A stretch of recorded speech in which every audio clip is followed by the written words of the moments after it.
What's up? Hello, hello, hello.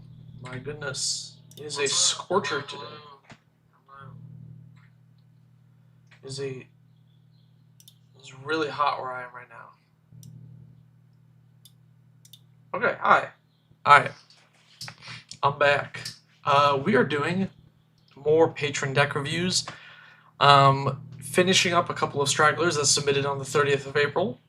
And I'm doing the $10 patrons today. If I don't get to all of them, I might finish them tomorrow. And then submissions, I will open them up for May, probably next week, and all of May, patrons will have time to submit. Thank you, Blood Artist.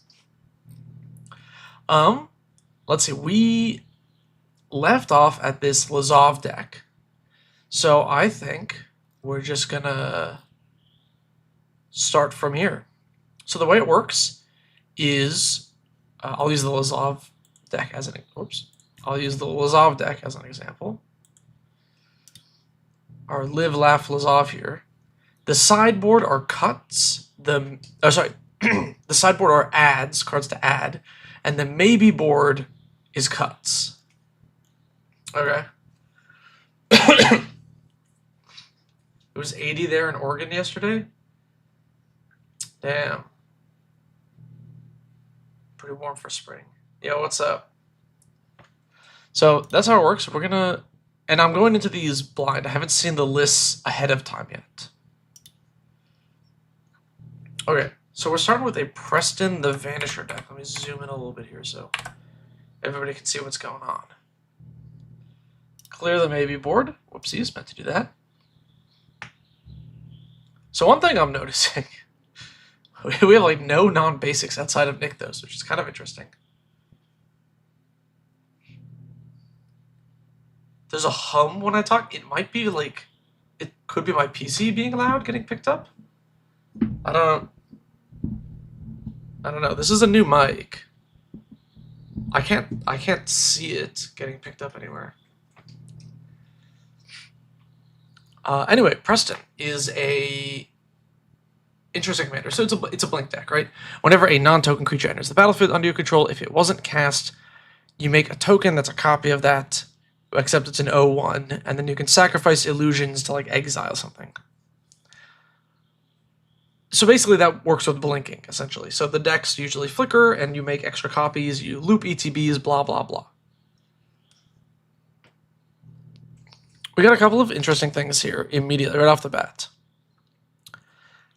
Scroll of Fate is pretty sweet. You can manifest something, and then blink it, and then... excuse me, sorry, I have the black lung.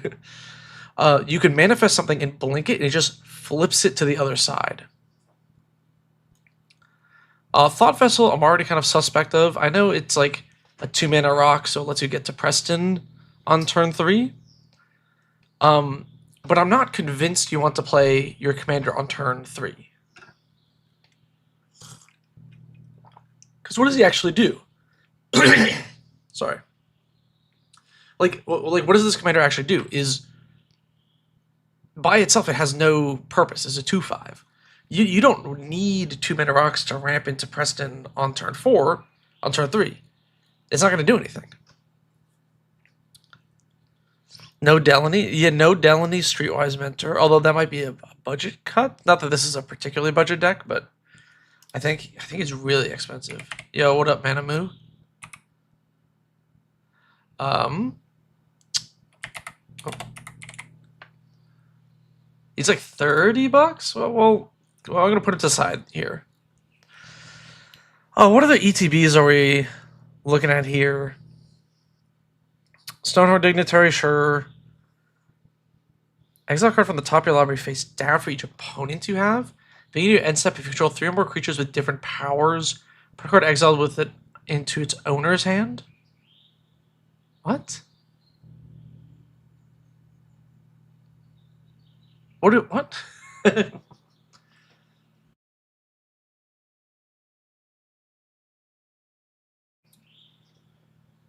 Delaney goes infinite with half of the deck, or is this for bracket 2? Oh, I guess I should check the brackets. Now, I think this is bracket 3. They have Actually, it might have been. Wait. They added T-Pro. This might actually have been for bracket 2, and then they added to fair. They have to Fairy Spectrum got added to the list. Yeah, what up, hi ho? No. I'll do like I'll make a separate thread for it for May. Just wait for the thread, and then I'll ping the patrons. And you could use Moxfield. People use like all sorts of random deck building websites. That's fine. I move everything to Architect, so you can put it on any website you want. But it's so weird. Card.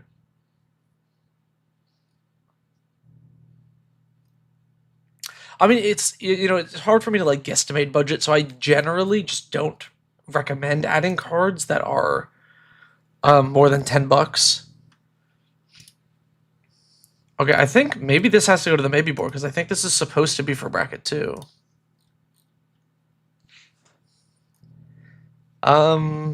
Beza's like kind of awkward for blink decks. So here's the thing about Beza. Zoom in for people so they can see it. So here's the thing is, Beza is make a token if an opponent controls more lands than you, which if you flicker Beza, you'll keep making treasures. Gain 4 life if they have more life than you, and make 2 1/1s if they have more creatures than you. After you make 2 1/1s, flickering it is probably not going to get you more 1/1s, because that's a lot of creatures. Draw a card if somebody has more cards in hand than you, maybe you could flicker it twice for this. And then the life gain, like, the problem with flickering is that you kind of eventually cap out what you can do.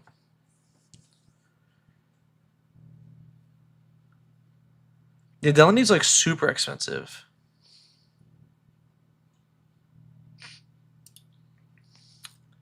I'm sorry, I'm still trying to figure out what the hell Wall of Mourning does in this deck. When it enters the battlefield, exile a card from the top of your library face down for each opponent you have, and then Coven on your end step, you draw a card. Man. I guess it's like fine. I guess it's card draw. I don't know. It's really awkward to flicker, right? Because if you flicker Wall of Mourning, you don't get to keep the card. So you gotta like keep it in play to get the cards.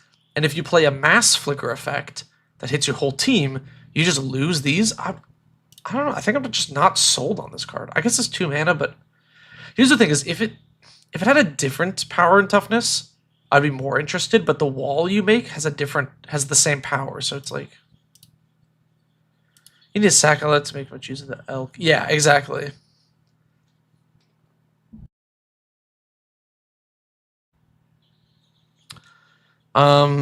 Let's see what else is kind of like iffy. When it enters, draw a card. That's okay. Enters, draw a card, gain a life. Yep. Mentor of the Meek. Yep. A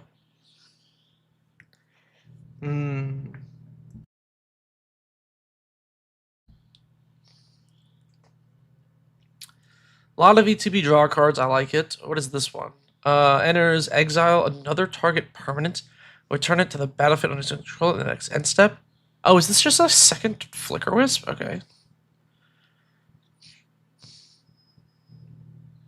Okay. I do see that we are kind of running into the blink deck problem of we sure do draw cards and do stuff, but we don't end the game. I'm seeing like, what is this? This is, I guess, a win con. And then this is a win con, and then the Moonshaker. Those are your win cons. We have nothing that like chips in for damage. We got no oomph. This deck feels like it can stall out a lot. Let's keep that in mind as we keep evaluating.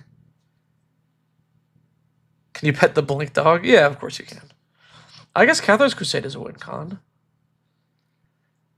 What do we got for removal? We got some of the blinky things. We got some regular removal, blah, blah, blah. This is all standard stuff. Erase is odd. Exile target enchantment.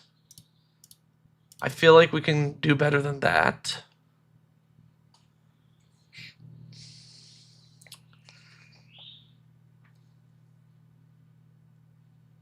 No need to ship and you just flicker a bunch until you suddenly find lethal. Yeah, I'm wondering how much this deck actually draws in practice. You know?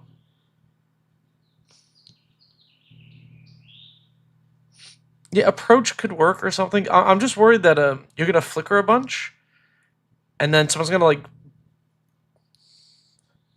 remove your Moonshaker Cavalry, and you just have like a bunch of 1/1s. I don't know. Recruiter of the Guard. I think Recruiter of the Guard is in here, but I don't know what it'll. It's toughness 2 or less. Abdel Adrian is a flicker path that makes hella tokens. That's true. Abdel does make a decent amount of tokens. Then we got Flicker, Farewell, another round, Hour of Revelation.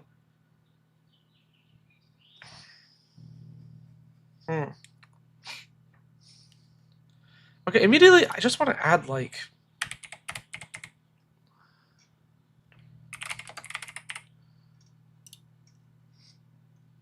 I really want to add Generous Gift over Erase. I feel like there's plenty of flexibility here. No Felidar Guardian in a white blank deck. Yeah, Felidar could be good. Thalia's Lancer to tutor Abdel is kind of nice. We could add the Thalia's Lancer plus Felia package. So like Lancers lets you get Felia, and then Felia lets you flicker Lancers to get Abdel and Lauren if you need it. What else do we have in here? I guess that's about it. Maybe we can find some other legends to like buff up that package, but that's another option.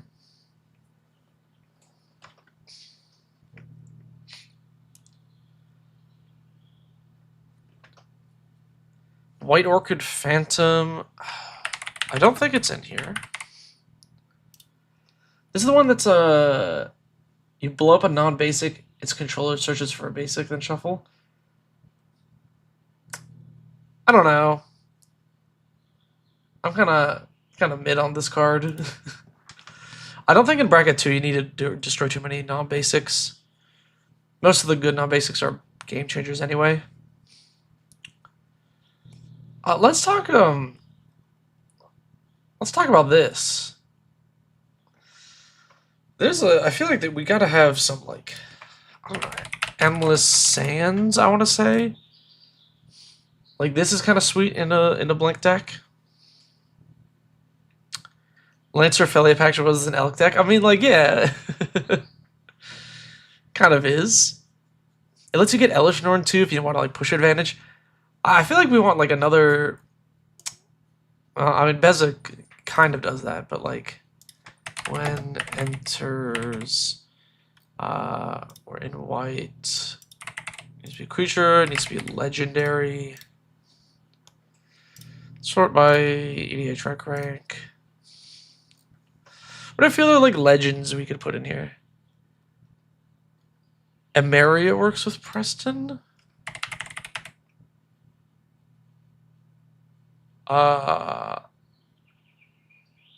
Wait, which area? Skyrune, okay, yeah. Oh, actually, yeah, Emeria Skyrune, it is $15. Ooh.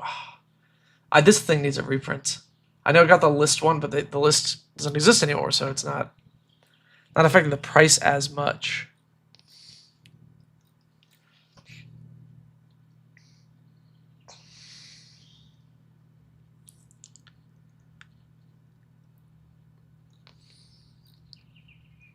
Shrine to Nyx is legendary, yeah.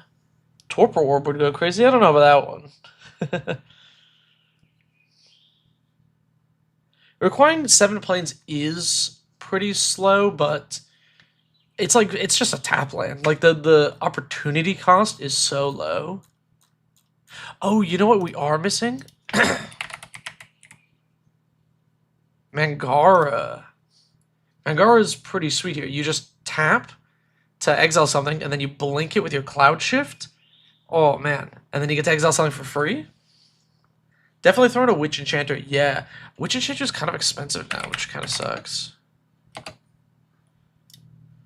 Oh wait, is it already in there? It's already in there. It's already in there. Practice, you just modify land base a little bit.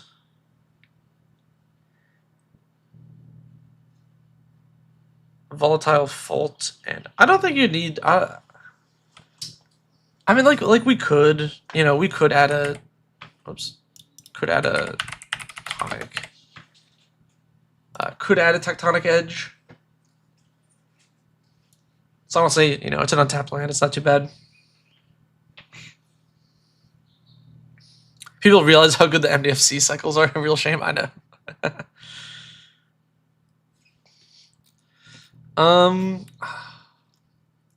I kind of like adding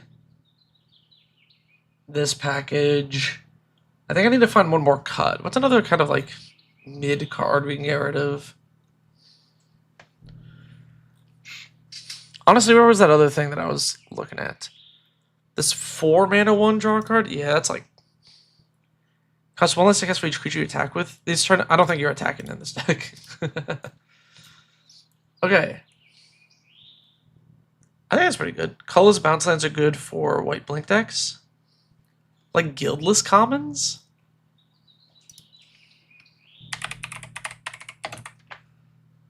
I don't know if I'm sold on guildless commons. Is also $2. What the hell? I'm not like sold on this. We don't have much. We have a little bit of catch-up ramp, which I guess has some synergy. I'm kind of, I don't know, kind of iffy on it.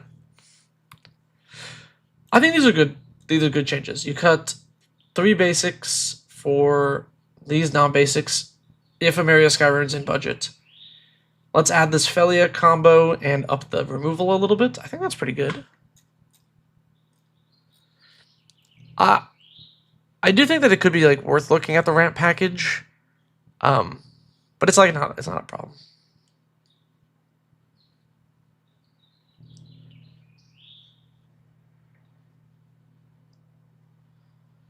Two mana sorcery flickers, even in flicker decks.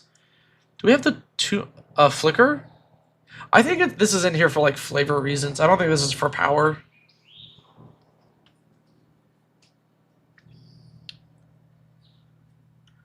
Bird Gobbler is a great username.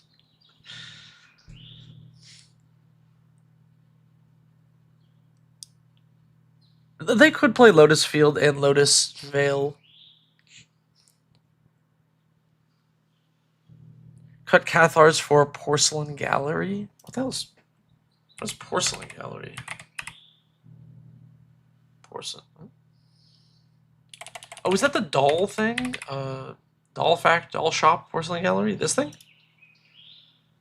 I gotta read it. Let me rotate the card.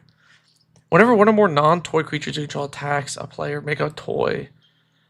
Creatures you control have base power times equal to the number of creatures you control. Actually, this is a sweet finisher.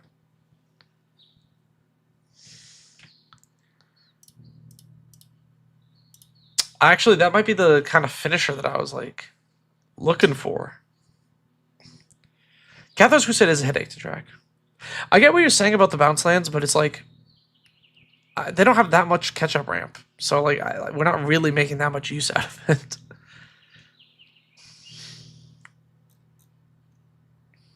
Maybe I do suggest kind of flicker. If it's in here for flavor reasons, then keep it. But the card does kind of suck. Rooms suck in a blink deck. You don't. I don't think you ever blink the room. Yeah, it depends on the room. Yeah, this is an insane finisher, and also it lets you make dudes early game if needed.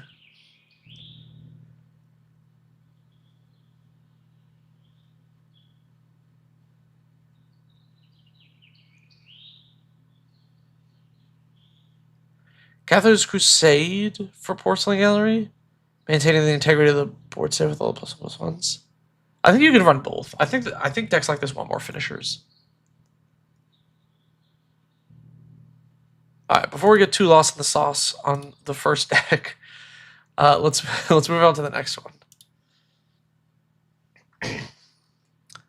Zimone all questioning. At the beginning of your end step, if a land entered under the battlefield under your control This turn, and you control a prime number of lands, create Primo, the Indivisible, a legendary 0/0 fractal, and then put that many counters on it. Prime numbers are all of those. It was a doll maker shop / porcelain gallery. Zimone All Questioning is a cool card. I like this direction for Simic, where it's kind of mathy, it's kind of like goofy and weird. It is an interesting commander, though. This is like one where you really want to be like controlling the number of lands you have pretty heavily.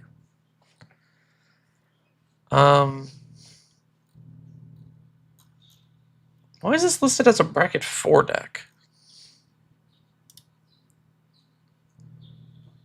Notice 3 game changers. You have 1 extra turn effect. You have 8 non-land tutors. You have a 2-card infinite. Season of Gathering and Body of Research. What the hell is Season of Gathering?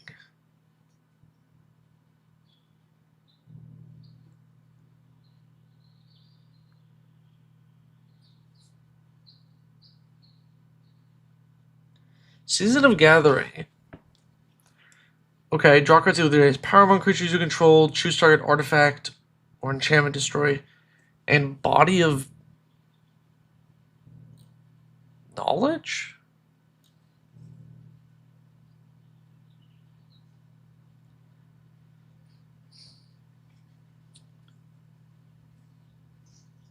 For bounce lands, bounce lands in this deck are 100% good.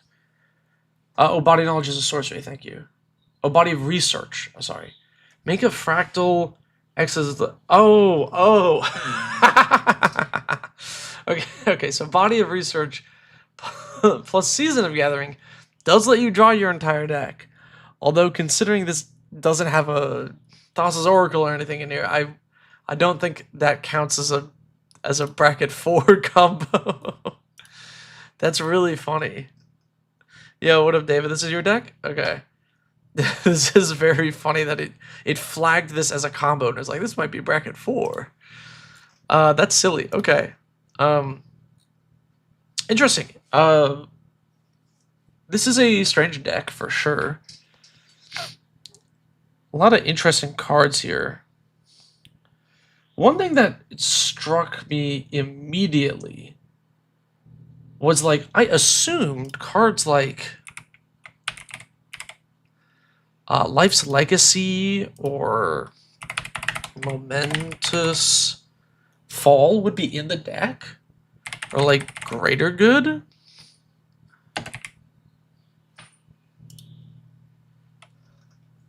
Is it bracket 4 because of Sage of Hours infinite turns? I don't think so. It's kind of unclear, right? Because like the brackets say no chaining turns, but is a 5-card Sage of Hours combo just a combo? Like, in which case then it's just a combo, right? It's not the same thing. I think this is definitely bracket 3. Yeah, David, I agree. I don't think a multi-card combo that takes infinite turns is the same thing as non-deterministic. I'm gonna like loop the same turn spell 4 times. Does Scapeshift work with Zimone? I mean, it'll make 1 dude because it's not a landfall trigger.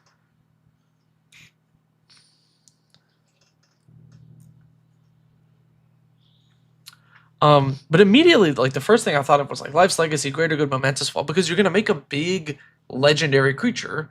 You can attack with it, whatever. You can sack it to Life's Legacy, and then make another big dude. You know,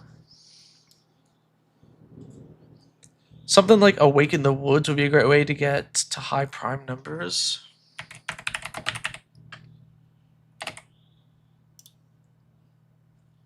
Oh, it would be. This card's so pricey. I like the suggestion. Sage of Hours plus Ancient Bronze Dragon. Deals combat damage to a player. Roll d20. When you do, put X counters on it.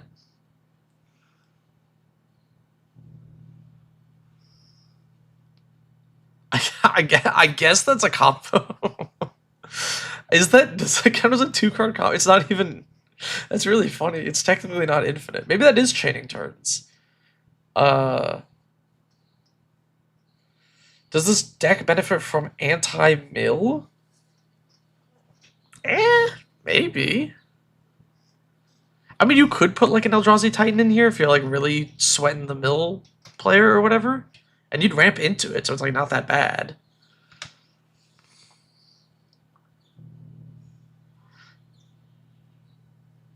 Guy's Blessing or Season Pass Nexus of Fate. Maybe. Basically, non-tokens. Ashaya is actually pretty sweet here. Yeah. I do kind of like. Oh, it's Ashaya Guardian or something? Guardian?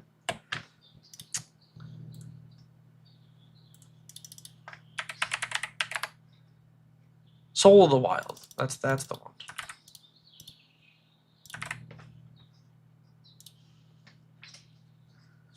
Put Bloodseal because CMC is prime. True. Timeless Witness is the ultimate anti-mill card.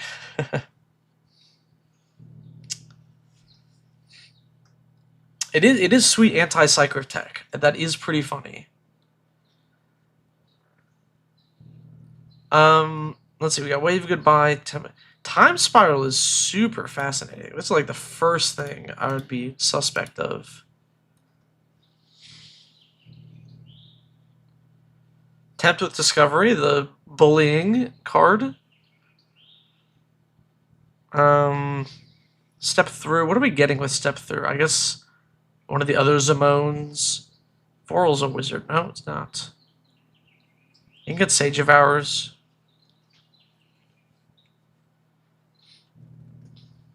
Yeah, Soul of the Wilds is pretty sweet. Discerning Choice.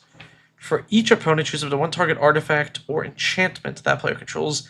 For each permanent chosen this way, they may exile it. If they do, one or more of the chosen permanents are still on the battlefield. You search your library for that many light cards. Oh, yeah, okay.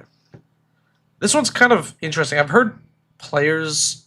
I've seen in the comments people talk about this card being good, but I haven't played it yet.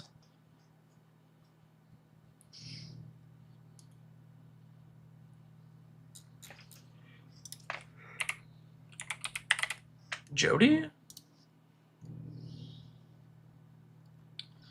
Enters create a 1/1 green forest for each time you cast a commander this game. At the beginning of each combat, land creatures go up +X/+X. X is its power. Maybe. I feel like this is like it needs to be in the command zone build around card. Otherwise, it's just kind of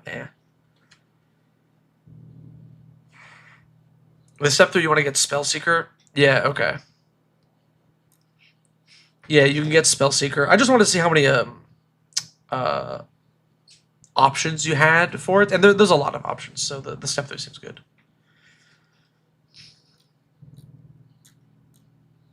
Let's see what else we got in here. Well, in the mixture of long-term plans, heroic intervention's good. These all seem pretty good. Simic Ascendancy, I assume, is one of the main win cons.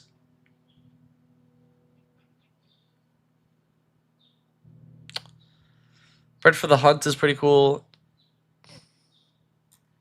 Is there an argument for Brawn? Just give your Primo the indestructible? Or I mean trample? Glacial Chasm, I don't know if this deck needs Glacial Chasm. It makes like a disposable large creature off of the command zone, so you should have blockers pretty well. You'll have tempted with Discovery into 3 islands and Mystic Sanctuary. That is really funny. Are we running the bounce lands here?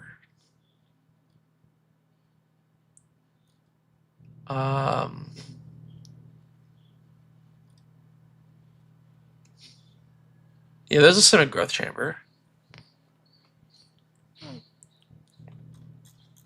Doppelgang?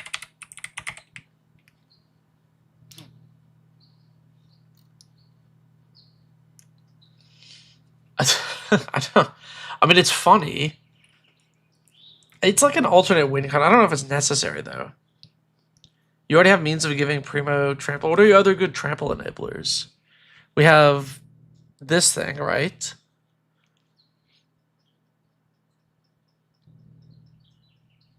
I guess there's this thing? That's R grade if you're trying to stay at a prime number and still make your land drops. But not if you're at a prime number, since they... Yeah. That's true.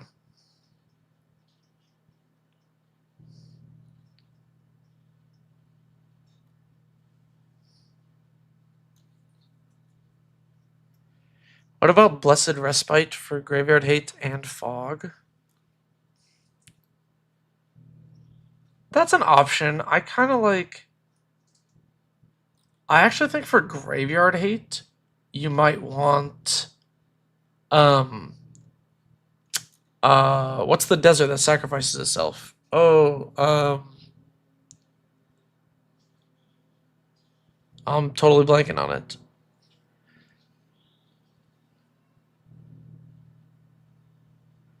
No Coral Atoll in Jungle Basin. What is that? I gotta find it. Oops. Exile. Desert. Scavenger Grounds. Yeah.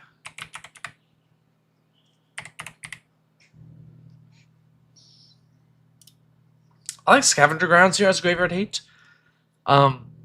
Because it's a land and you can sacrifice it to adjust the number of lands you have, which is kind of neat.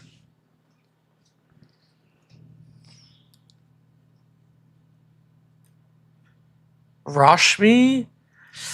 I don't know if we're casting enough instants for Rashmi to be worth it. I know we have 16 in here, but a lot of these are counter spells. Or like Cycrypt. You're not going to actually... Or, you know, you're not going to be casting them for value.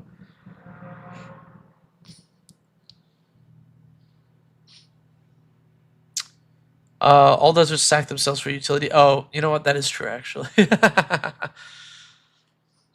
This is a commander you could throw in any... similar to plain Zimone. I think they have the other Zimone as well, right?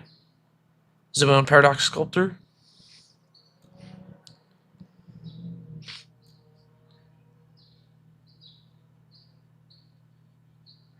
Scorched Ruins if budget is ignored. What is Scorched Ruins? What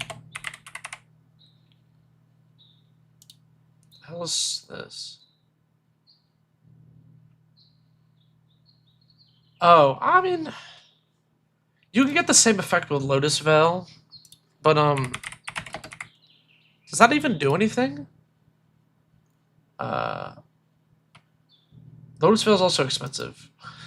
It's the other one, Lotus Field. But does that make sense? Let's say if you have 7 lands, you play this, you go up to 8, and then you sacrifice 2, so down to 6. Trinket, respond if you can read this message. Yeah, I can read the message.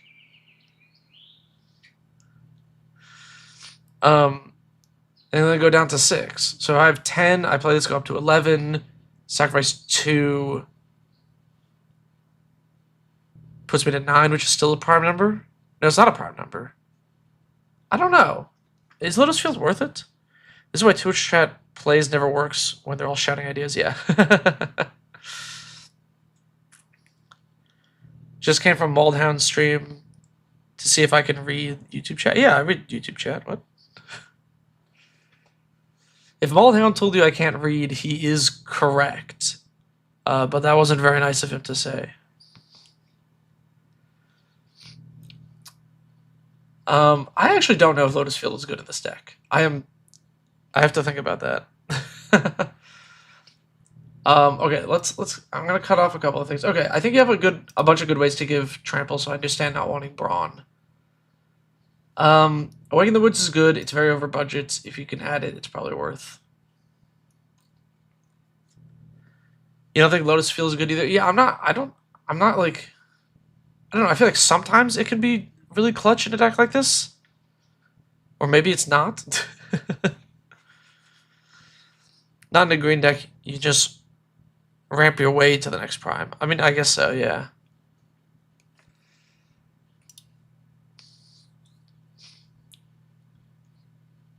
Anyway, let's get back to the. I feel like I'm like losing the plot here as we dig into the lands.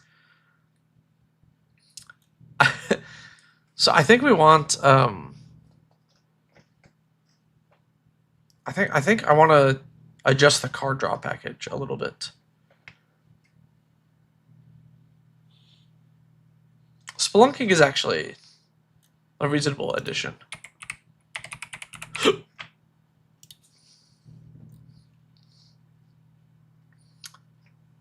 Because as I'm looking at this list, let's find card draw.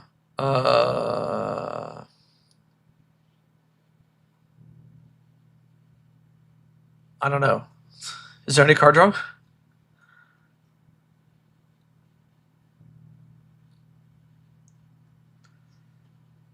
I think that's like the main thing that I'm looking at here. Is if we have this legendary creature that we can sacrifice for free, I do think we really want Life's Legacy, Greater Good, Momentous Fall type effects. Yeah, Rhystic and Sylvan Library are like most of the card draw in this list. I guess there's Bread for the Hunt, which is contingent on damage, and Branching Evolution. That's like 4 cards. I think we need to draw more cards, you know?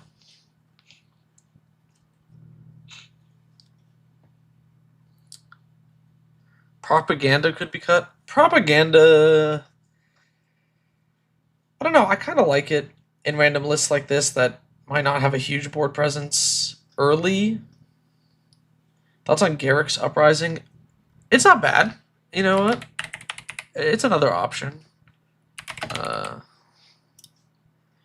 That's the enchantment, right? It also gives you creatures trample. And it's when a creature enters, right? You don't have to cast, which is pretty sweet. Is Rich Cards any good here? Are you asking me if Rich Cards expertise is good in a deck? I mean, of course it is. This card's broken. Tribute to the World Tree? Maybe. Season of Gathering is already in, which is pretty sweet.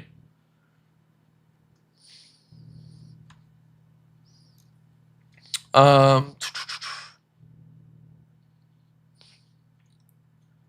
think maybe we cut this because I think Garrick's Uprising is better. We might not need Splunking. I think Scavenger Grounds is in over...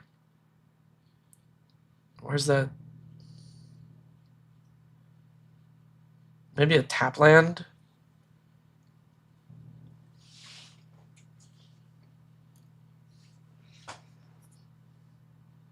Maybe this thing? I guess it's a duel to tutor up.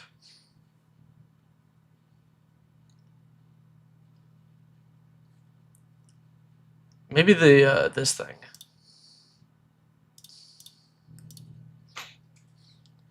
Need more cycling cards. There's a good amount of burst draw engines. Weren't I telling? No. I was pro propaganda effects in that podcast. It was Elk that was against propaganda effects. I started playing random Pillar Fort effects in decks that aren't dedicated Pillar Fort cards, dedicated Pillar Fort decks, and I think it's been really useful. So I've been very high on these cards. Stock up is like $12. I'm not gonna suggest it. Remove Temple? No, Temple of the False God in a random in a ramp deck like this is totally fine. Oh wait, you meant Temple of Mystery.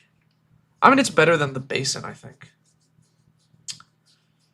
I don't think this deck actually cantrips enough to make the Delve ones good. Return to the Wild Speaker?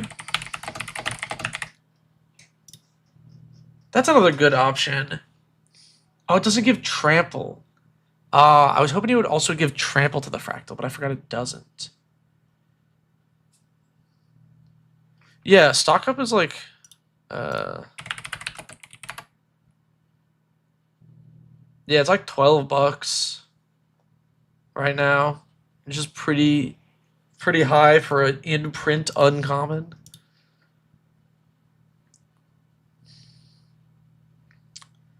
I mean, the card is good. This card's insane. It's like it's literally just almost dig through time, but for 3 mana, it's so absurd. It's a 4 of in every standard, modern, and legacy deck. Yeah, exactly. You end up building Jessica Timna Goat. It's so fun. Hell yeah. That deck is sweet. I love that deck. Creatures who draw tap, add a green? Is this good? I think this is just worse than Ashaya in this list.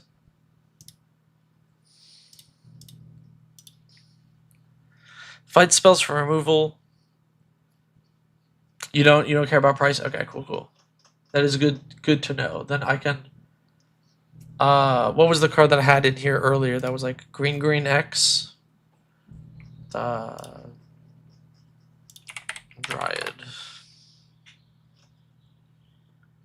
Awaken the Woods, there we go. Alright, then we probably want Awaken the Woods. If it was a rare, it would have been like $50. I know.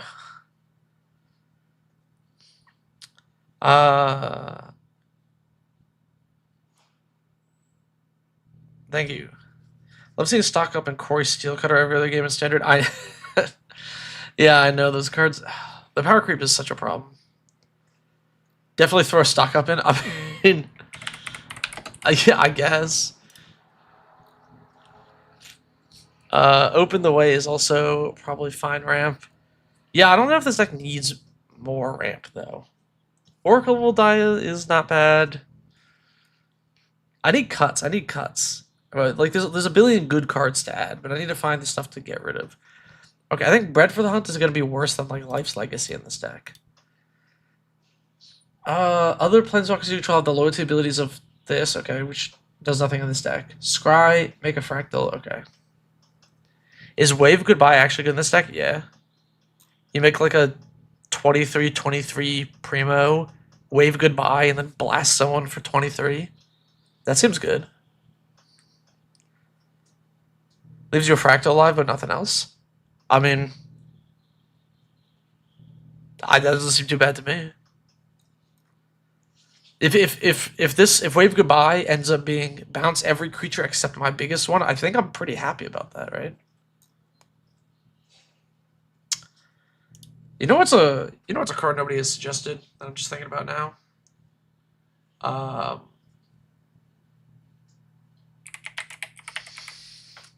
don't know. I don't know. Like, am I cooking too much of Grafted Exoskeleton? What's my favorite Ravnica guild? Is it?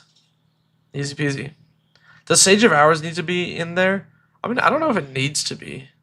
But it is. I think I want to ditch long-term plans. I feel like there's not enough specific things that were like really needed to drop. I kind of like the idea of just drawing a billion cards instead. Yeah, you see it in decks where they put all their counters on all their creatures. Yeah, I mean, functionally this deck is that. It's just going tall instead of wide, so...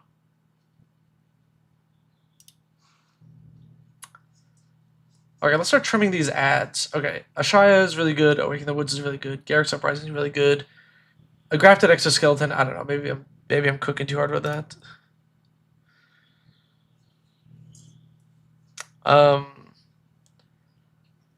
Greater Good is phenomenal. Life's Legacy is good. Momentous Fall is kind of like a bad Life's Legacy. Return of the Wild Speaker, I wish it gave Trample, otherwise it'd be much better here. Wish Cards is obviously super good. Scavenging Grounds, I actually don't think we need stock up just because these are... If you land one of these and draw like 15, you should win the game.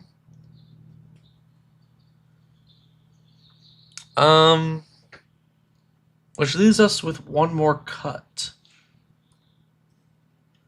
Something else in here that is like kind of slow? Not really. These are all pretty good. Flare Denial is awkward because you can't sacrifice your dude. Manifestation Sage? Yes, there are a lot of mid cards in here, but it makes a fractal, and that's like thematically what the deck is trying to do, so I don't want to cut too many fractal cards. Although, yeah, the card isn't like phenomenal or anything.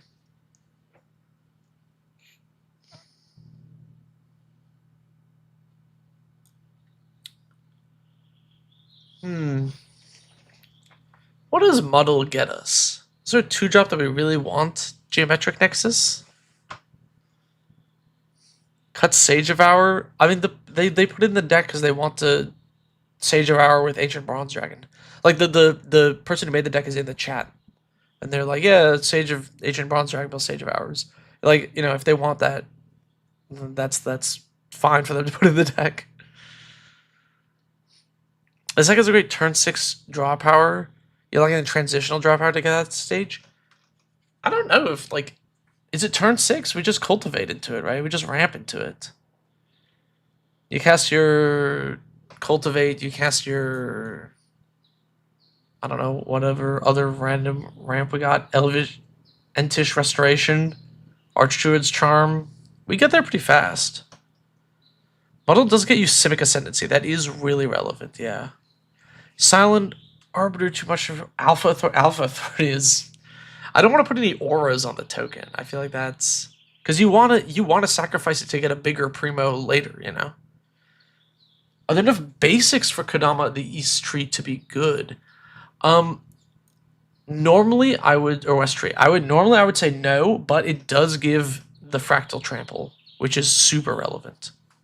Has someone mentioned the bad MTG combo that attempts to prove the prime number conjecture with the... I did see that, yeah. Bad MTG combos is a great subreddit. This is a fun deck. I'm not taking it seriously, yeah. Yeah, this gives trample. Otherwise, yeah, it would be kind of mid with only this many basics, but the trample makes it worth it. Maybe Analyze the Pollen is the slowest, worst thing here. I guess it tutors, like, man, I think it tutors any creature or land. Man, is this card good? What's the land count? Land count is 36. Which does feel a little low for this type of deck, to be honest. Oh, no, it's 37, actually, because... I'm cutting this for this, so 37 seems a bit, that makes more sense.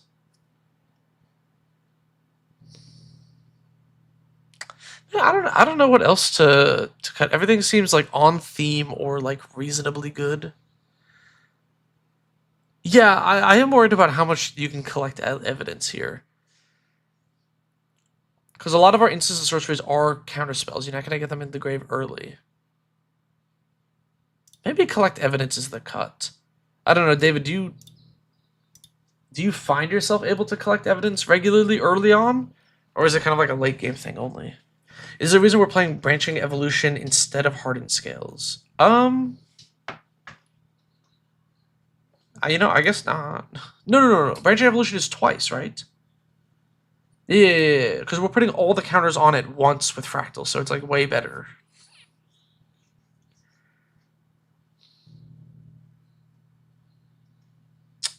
Yeah. Alright, we're at 7-7. Let's review these changes before I move on to the next deck. Swapping Overflowing Basin for Scavenger Grounds gives you more graveyard hate, lets you adjust the number of lands. No, you can't collect evidence that much. That seals it for me. Analyze the Pollen out. Bread for the Hunt out. Citadel Hierophants out. Long-term plans out. Time Spiral Pride Lickin out. You don't always need to collect. I mean, without evidence, it's only tutor basic to hand. That kind of sucks. Yeah. Adding in Ashaya, Awaken the Woods, Garruk's Uprising, Greater Good, Life Cycle 2, Wishcar's Expertise. I feel like this is like one of those decks where you're like, I make a big fractal, I cast one of the big green draw things, and then I make a billion cards, you know? I think Lotus Field and Scorch Runes should be in the deck because it lowers your land count, making it easier to hit prime numbers. But you're not necessarily trying to hit any prime number, right? You're supposed to hit you want to hit the big prime numbers. Like you want to be at 23 or 29 specifically.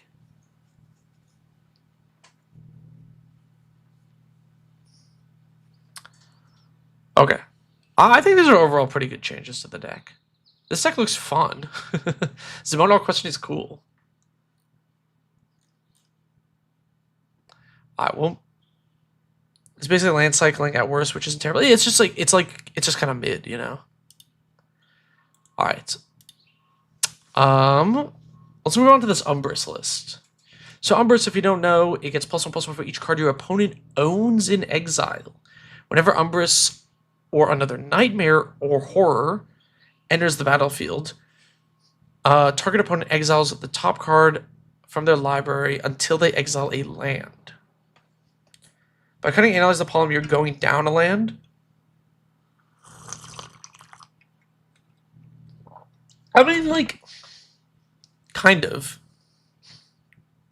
It depends on, I think at 37 it's like fine, yeah.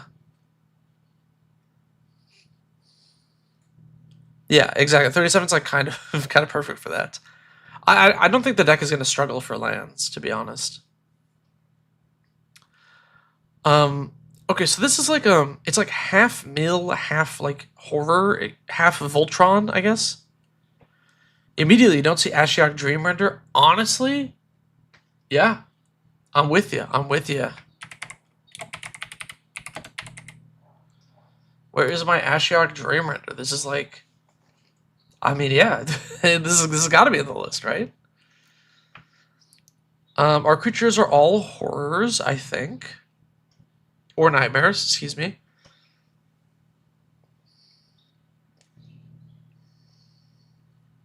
I guess Dothi is not, but Dothi is pretty good in a list like this. It sounds like hot coffee or tea. Is there no Ghostly Flicker in here? Why? Ghostly Flicker blinks like 2 things.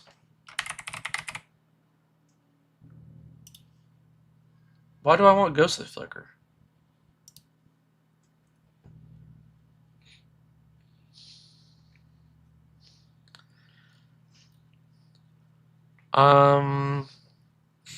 Killing Wave? For each creature is control sacrifice unless they pay X. We don't have like life gain in this list. It's a very strange selection. Blink Umbris and another horror to trigger. I mean, like, I guess.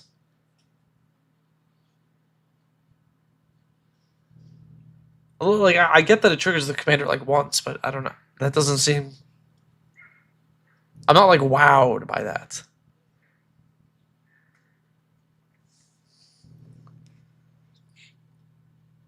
And we have like not many like ETBs to like reuse. I guess this Chupacabra.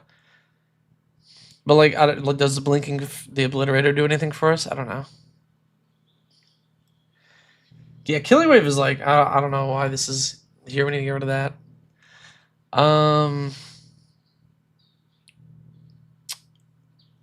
Ravenous Trap is fun. Urgel's Conscription. Put target creature card from an opponent's graveyard onto the battlefield tapped under your control, then exile that player's graveyard. Cool. That's funny. Into the Story. I love Into the Story. This card's so good. Super underrated card. Super underrated. This might be on the next like better than a booster or something. Essence Flux. I don't know. I don't like. I get that it's kind of protection, but I always hate playing cards like this in blue decks as protection because like I know you get like a little bit more mill out of it or whatever, and you dodge spot removal, but like. Is it better than just like a swan song? Not really. Blot out. Target opponent exiles a creature or planeswalker they control with the greatest mana value. Okay. Target creature control gains Death Touch and Indestructible until end of turn.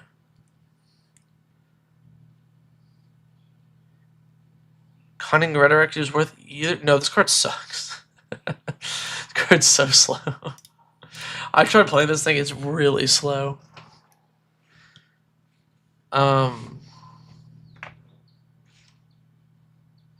Where's Planar Void? Yeah, Leyline of the Void could work. Planar Void could work. Duress type cards? Maybe. If you wanted to go that route, I would... Like, you either have to be all in on discard for Duress to be good, or you want to play the better discard spells. Relic of Progenitus, is the goal to make Umbris as big as possible? Yes, I think. I think this is like a Voltron list, right? We got a lot of equipment to attach. Oh, hell yeah, Grayson. Yeah, good band. I know they're not Nightmares or Horrors, but Processors could be cool. Ulamog's Nullifier could be a really fun ad. If you want to be funny with it. It's like a 4-mana counterspell. I mean, it's not good. It's kind of funny. River Regent.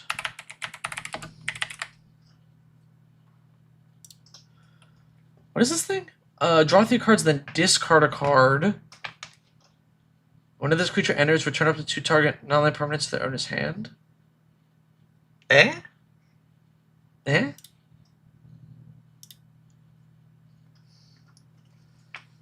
Altar of Dementia?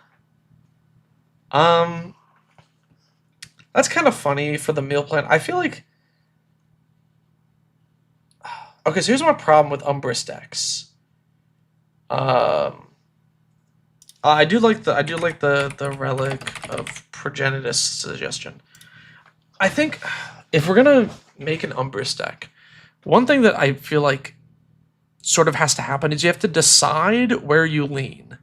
Are you a Voltron deck with a mill sub-theme, or are you a mill deck with a put creatures on board sub-theme? And I think this is leaning towards the Voltron, which makes me want to cut some of the mill type stuff. And like, I don't want to add Mesmeric Orb because it's just a mill card. I think this is supposed to be a Voltron deck. I think I can check the Patron post, actually.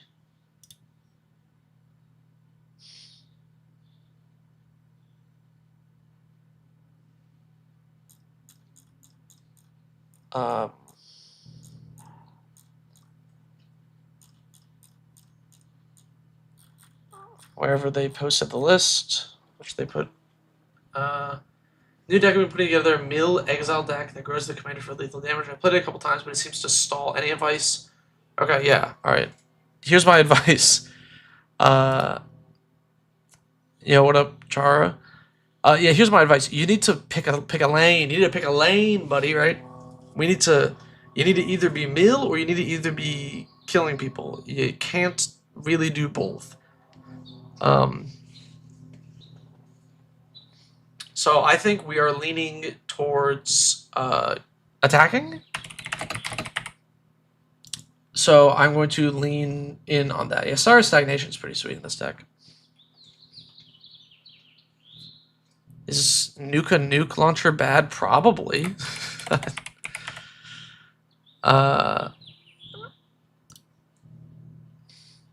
A quick creature has +3/+0 and Intimidate. Actually, Intimidate is not bad, although it is a 2-color creature. Whenever a quick creature attacks until the end of defending player's next turn, they get 2 rad counters whenever they cast a spell. I mean, it's not awful. Leaning towards Voltron is 100% better. Mill sucks. Rite of Consumption.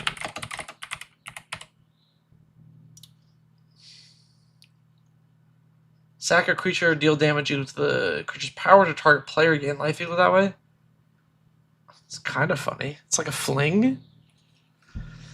Yeah, we can do like Tasha's Hideous Laughter because I want Exiles. So actually, oh, it's already in there. Oh yeah, the Captain. Maybe.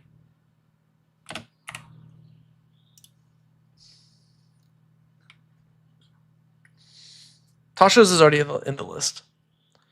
Psychic Surgery is too slow.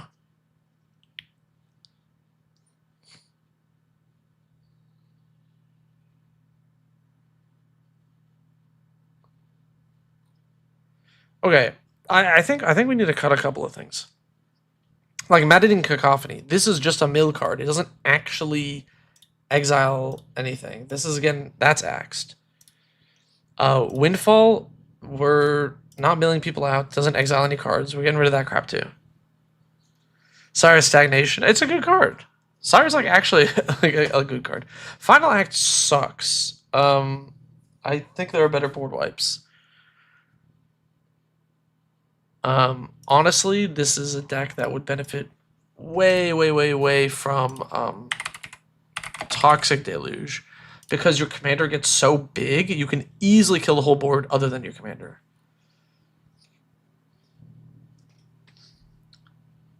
Raven Guildmaster? I don't even know what that is. Raven... The hell's Raven Guildmaster? Whenever this creature deals combat damage to a player, that player exiles the top 10 cards of their library. Oh, but it has no evasion. You have to give it evasion. This is a funny card. I've actually never seen this. But, like, that's tough. Psychic Surgery was a pet card. I mean, Psychic Surgery is funny. Does Irenicus's Vile Duplication or Right do much here? The Vile Duplication is terrifying. Getting a second flying Umbris is, like, really scary. For 4 mana, the fact that it's, like, a mega threat is actually really big. Rite of Replication lets you delete someone's deck. Or buff up your Umbris a huge amount. If you make like 5 Phyrexian Obliterators and each of them triggers Umbris, it's like you make like a gajillion things. Or you put it on right, they all see each other enter and then die and you just exile a lot of deck. Yeah, 1/1 with no evasion is not worth, although it is a cute card. What bracket is this? This is 2. This is a 2.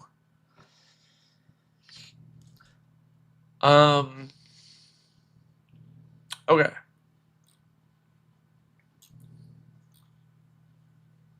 Wow, we've actually added almost as much as we have removed, although I think I want to cut some of these. This gives your dude's menace. Maybe these are all good, actually.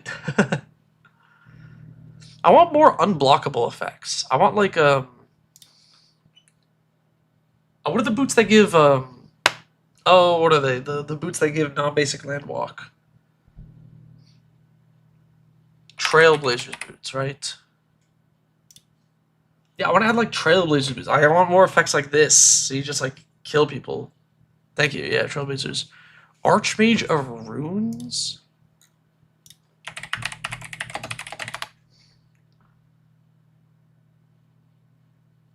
No. No. No, we don't need that in this. I think I also really like the idea of more like defensive counter magic. Like you could almost do like a like Swan Song is good. It's like $10 though. Like a miscast type thing. Like I really want to just ideally with Umbris you want to be like, okay, my Umbris is massive. I make it unblockable. I'm gonna counter your removal spell and I'm gonna attack you twice and you're gonna die, you know? Web of Inertia is a better propaganda effect. Is it? This thing? At the beginning of combat on each opponent's turn, they may exile a card from their graveyard. If that player doesn't, creatures they control can't attack you this turn. I disagree. The problem with this is, like, yes, you can combo with, like, Landline of the Void or something, which isn't an awful idea for this deck. But the problem is, if you play by itself, when they're ready to kill you, they just exile the one card and they just, like, blow you up, you know?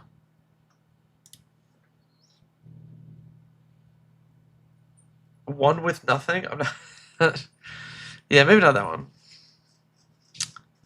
Bane's Contingency?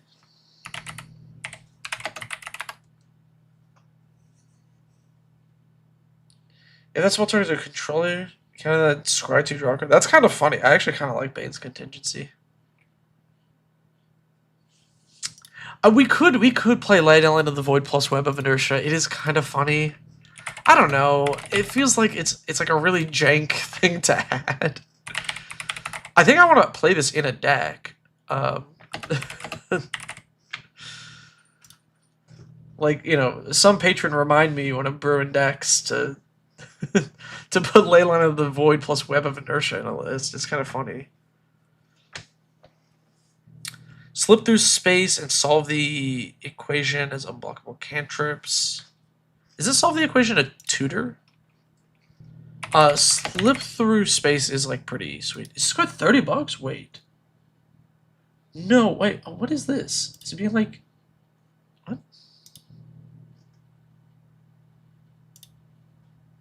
What? Is this card actually expensive?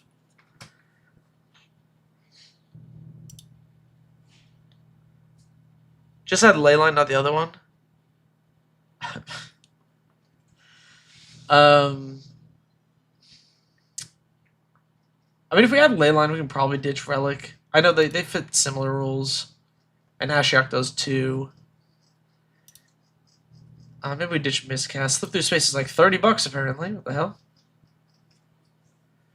Solve the equation is a tutor and is a bad one. Solve the equation is good. What? That's tutor for instant or sorcery? Yeah, this is like Fabricate level. Fabricate's only artifacts, and that card's still good. This is instant or sorcery? This card's great. Dissipate. Dissipate's okay. Check out all printings. I did check the other printings.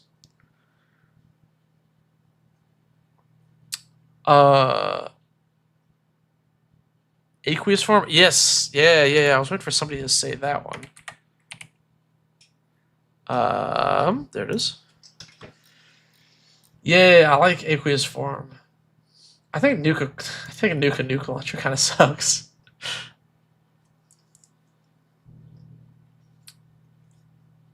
I don't know how much we want to recast our commander because it's like a 7-drop. I know it's kind of funny and you gain life, but you know what I do want is no. I guess that's not gonna work. Spellseeker does the same thing. Spellseeker is also like a phenomenal S tier card. I don't know if like yeah, Solve the Equation is probably worse than Spellseeker, but Spellseeker is like it's just an insane magic card. No, we cut Cunning Rhetoric. We cut Cunning Rhetoric. This card's way too slow.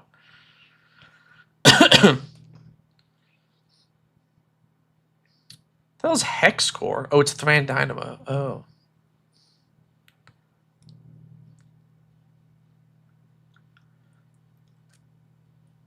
Slip through space is only $30 with the list printing?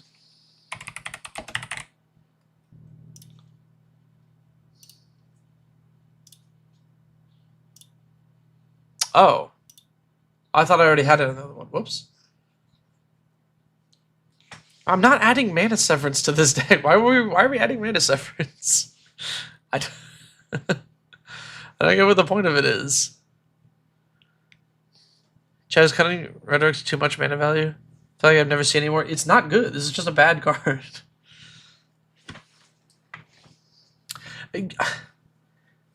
Exiling cards from the top of your opponent's library is, like, functionally not good.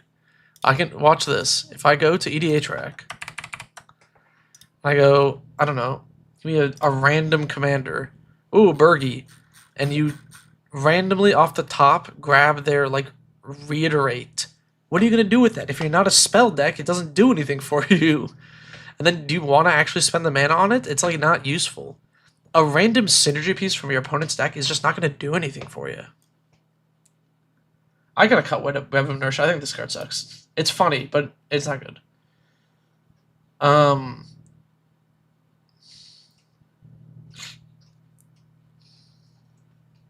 Why is Toxo in here? It's a horror.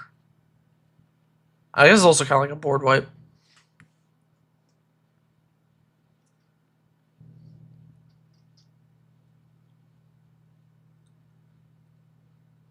Masquerade Nexus is actually useless, right? Every single creature already triggers this. It's just to activate it a few times. That's like really slow. Pixis of Pandemonium. That's a fun card, but I don't think it's worth it in here. I need to find another cut. You still think Relic is worth it, even though we have Landline, higher density and Mass Exile? I don't know. Your commander doesn't need to be a 50-50 is the thing, you know? Like, I think it gets to lethal super fast. I don't think getting your commander bigger is, like, the problem with this deck.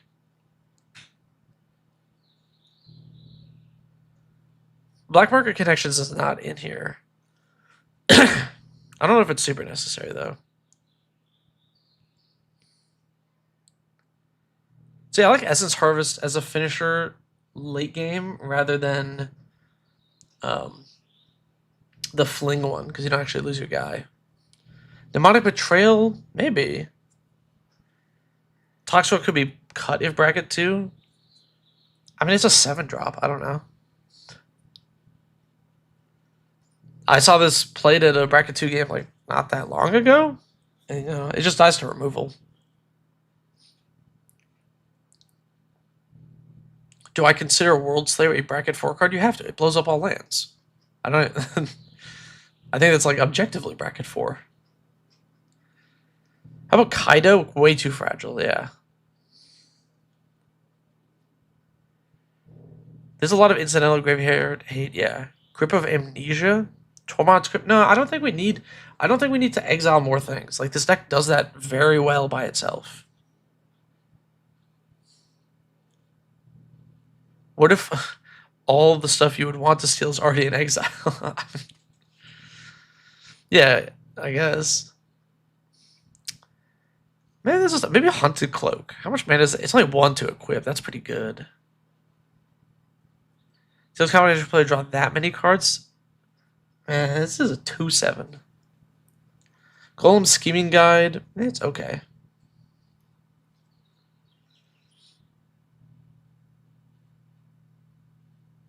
I don't know, maybe Trailblazer's Boots just worse than Aqueous Form.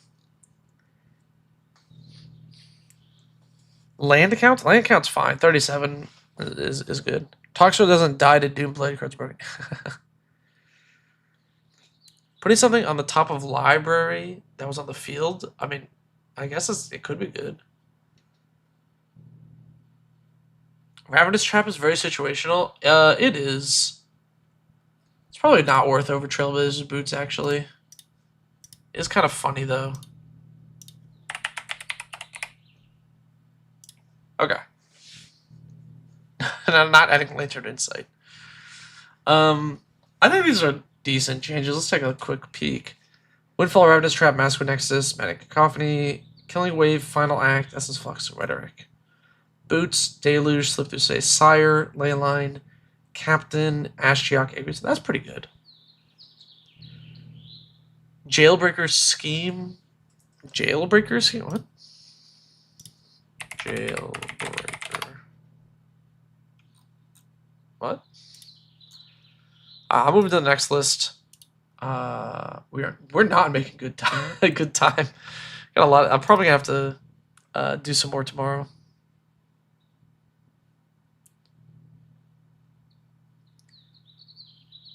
Enter the Enigma is another copy of Slip Through Space. Temple of the False God is the big. Oh, was there a Temple of the False God in there that I missed? Hold up. I also do think that card is very bad. Did I miss Temple of the False God? I did. Yeah, get this crap out of here. Add an island.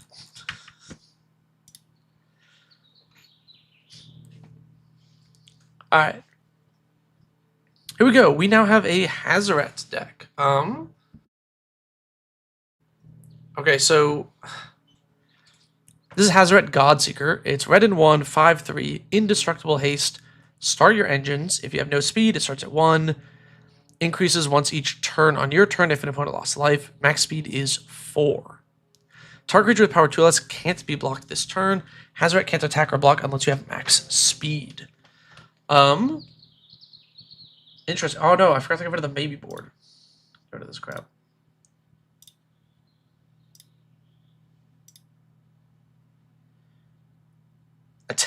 Temple of the False God outside of green decks is pretty bad. It's like it's not good.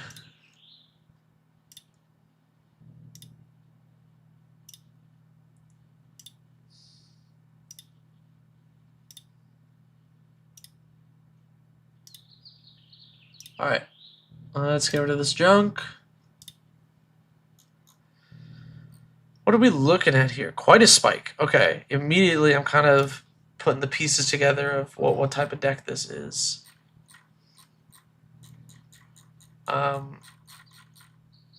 What did this patron say about their deck? What was the thread?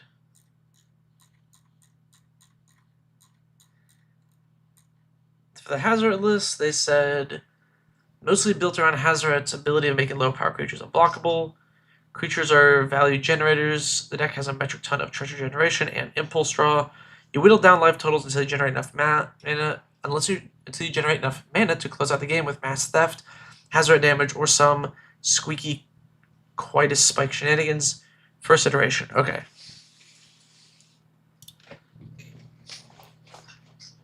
Okay. You're trying a Miss Bumbleflower control deck. Hell yeah. Seems fun. Miss Bumbleflower is an interesting card. Okay. So this deck is built on... It is functionally... where's the card that I love? Break Through the Line. I love Break Through the Line. This is basically Break Through the Line in the command zone. Which, as soon as I saw Hazeret, I was like, oh, should I build this? Because it's like, it's so sweet. Couple of cards initially that I think of when I think of this type of deck. So Grenzo's in here, which is sweet. But I really love...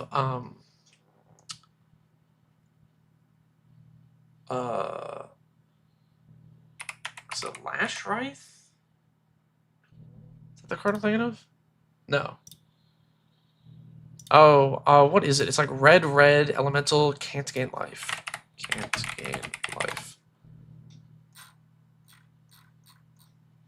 Like too zoomed in on this.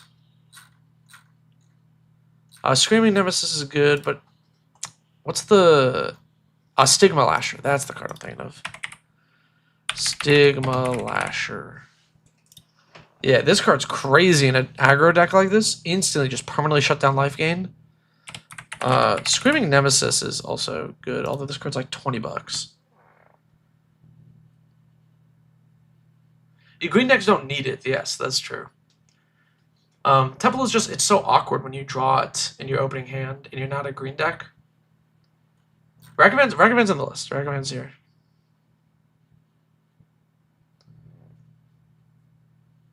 Scytheclaw might be good. Oh, I forgot to and let me put the folder in the chat so you can follow along and pull up the lists.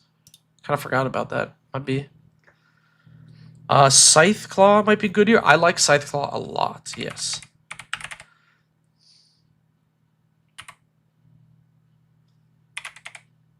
Is it? Oh, it's one word. Okay.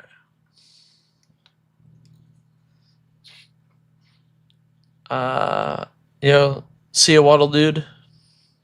Lizard Blades. Lizard Blades is sweet. It's already in here as well. Maybe we'll just go through these a little bit just to like let people take a quick peek. I also posted the list for anybody to look at. Impulsive Pilfer. Interesting.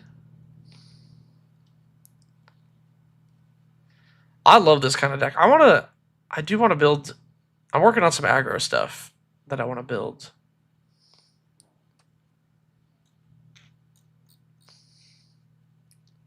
It's probably the better commander. I mean, Subira is good. I actually think Grenzo is the best option for this type of deck, but Hazeret's okay. Price of Progress, there's a lot of... No, I don't think you need, like, Price of Progress in this type of deck.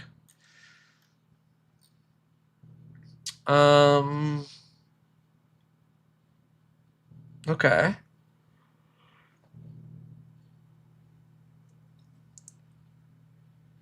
There's a couple of... Alright, Null Elemental Blast is like an immediate red flag. This card is so doo-doo. Return the Favor. Sticky Fingers, Shiny Impetus, Furious Rise, Count on Luck. Okay. These are pretty good. A lot of things are awkward to draw at the wrong time. Yeah, but you don't want your lands to be awkward to draw, because you need those to do everything else. Power Blast and Elemental Blast, they hate blue decks. I mean, yeah, it's fair, honestly. Here's the thing is, when you're playing cards like Big Score, and do they have Unexpected Windfall as well? Unexpected Windfall. Cards like Red Elemental Blast and Power Blast get so much better because you're like... they also have like Subira. So if you're not against blue, you can just discard it anyway. You don't really care. Which is kind of sweet. Yeah, Ricochet Trap is probably better than Null Blast, and I don't even think that card's that good. Is Neheb too big for this deck? Which Neheb? The Dreadhorde champion? Eternal? The Worthy? Oops, that's the wrong one. Definitely not that one. The Eternal?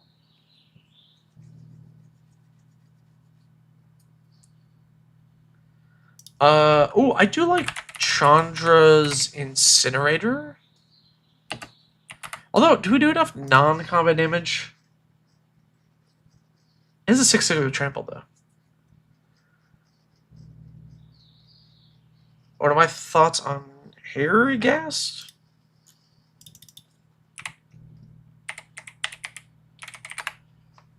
Oh, this guy. I haven't built it. But he's kind of neat. It's like, you know, it's like Perforos Bronze Blooded. If you want to cheat out big dudes, it's pretty sweet. Eternal. And that Eternal is good. I do like this in red aggro decks as like a top end, but I don't feel like we have enough use for the mana.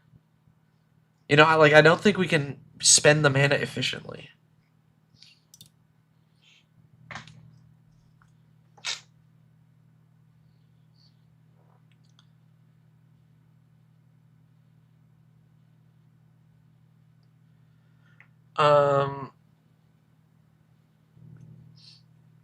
Price of Progress is fun, definitely.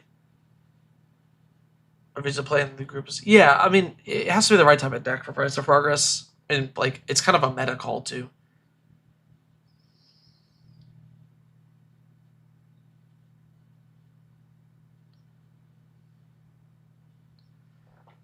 Let's see.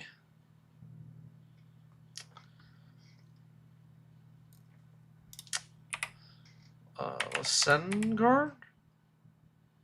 What? What is this?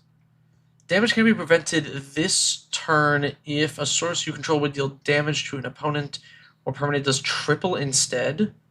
Oh, it's like a one-time damage tripler?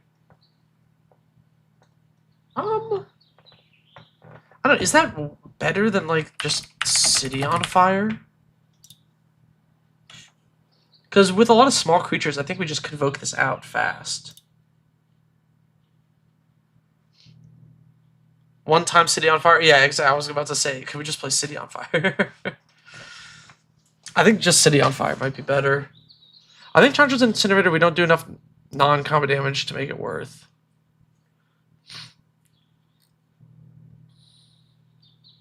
Now here's the tricky part, is to look for cuts, because this list looks pretty sweet.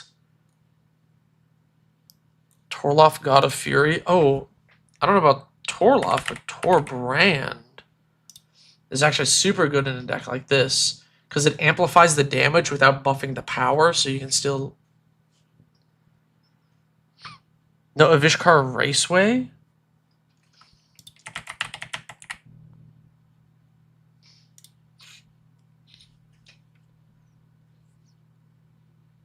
That is true. Why do we have 2 raceways but not the other one? This one's not bad. Discard a card, draw a card. Fiery Emancipation 2 if we go this way. That one is it's just like 6 mana, right? City has the benefit of like your Hazeret, which might not be able to attack, can like tap to pay for it. So it's like functionally 1 less. And then your small creatures, like your Lizard Blades, can tap to pay for it and stuff. There's like, I think it's easier to cast. Can't fall the occasional, damage can't be prevented. I mean, yeah, that's true. Although, like, there's not that many, like, that's a meta call, you know, if you think you're going to run into fogs or not. Extra combats, this deck does have some already. There's Fear of Missing Out, and I think, is there another one? I guess maybe it's just the one.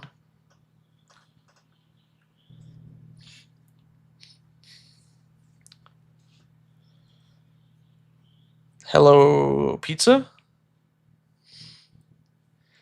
Yeah, I think we only hit the 1 extra combat. Maybe we need more. I'm not sure. This is interesting. It gets counters. And, like, I know it impulse draws, but I don't know. It seems kind of mid. It's going to lose its ability to become unblockable pretty quick. Full Throttle might be good. Yeah, Full Throttle could be decent.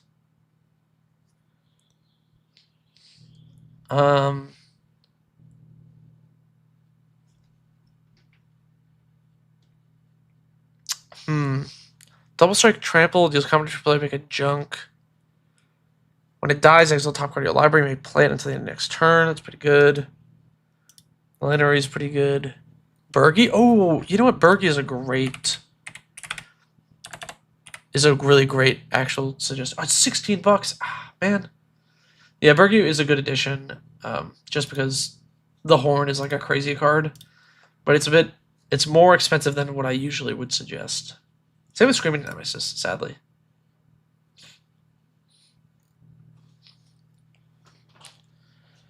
I think I want to fiddle with some of the creatures. Yeah, Bergie, I mean, it's a crazy card. It just goes in like every red deck, you know?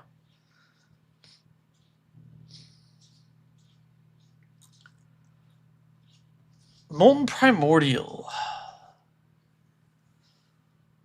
Nah, this card's pretty good as a finisher. Damn, this is tough. This deck is like actually like pretty efficient. I think maybe Bolt is a little too slow in EDH or a little too like doesn't hit enough big things.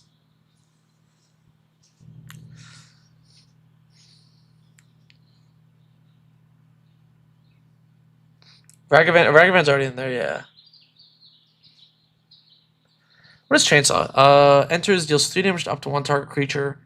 When it dies, put a rev counter. Equip creatures plus X plus O, X to the negative rev counters. So it doesn't do anything initially other than it's a lightning bolt. And it turns off your ability to give it unblockable.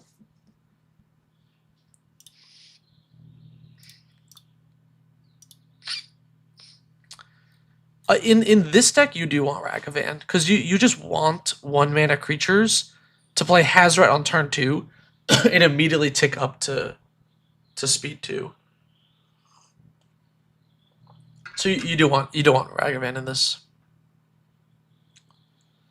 Just like Impulsive Pilfer is like not a good card, but it is a 1-mana 1/1, which is relevant.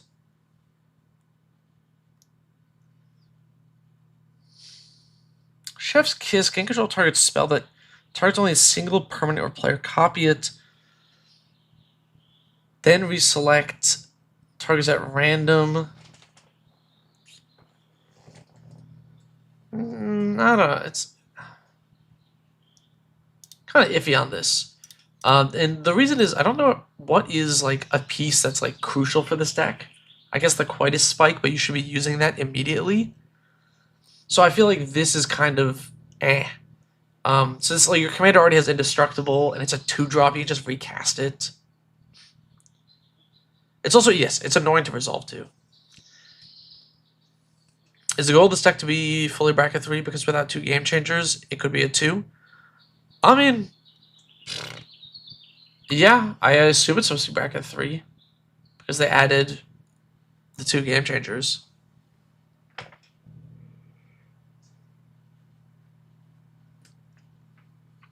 Okay, I think these changes are good. And then just cut a mountain for the Avishkar Raceway. I think that's pretty good.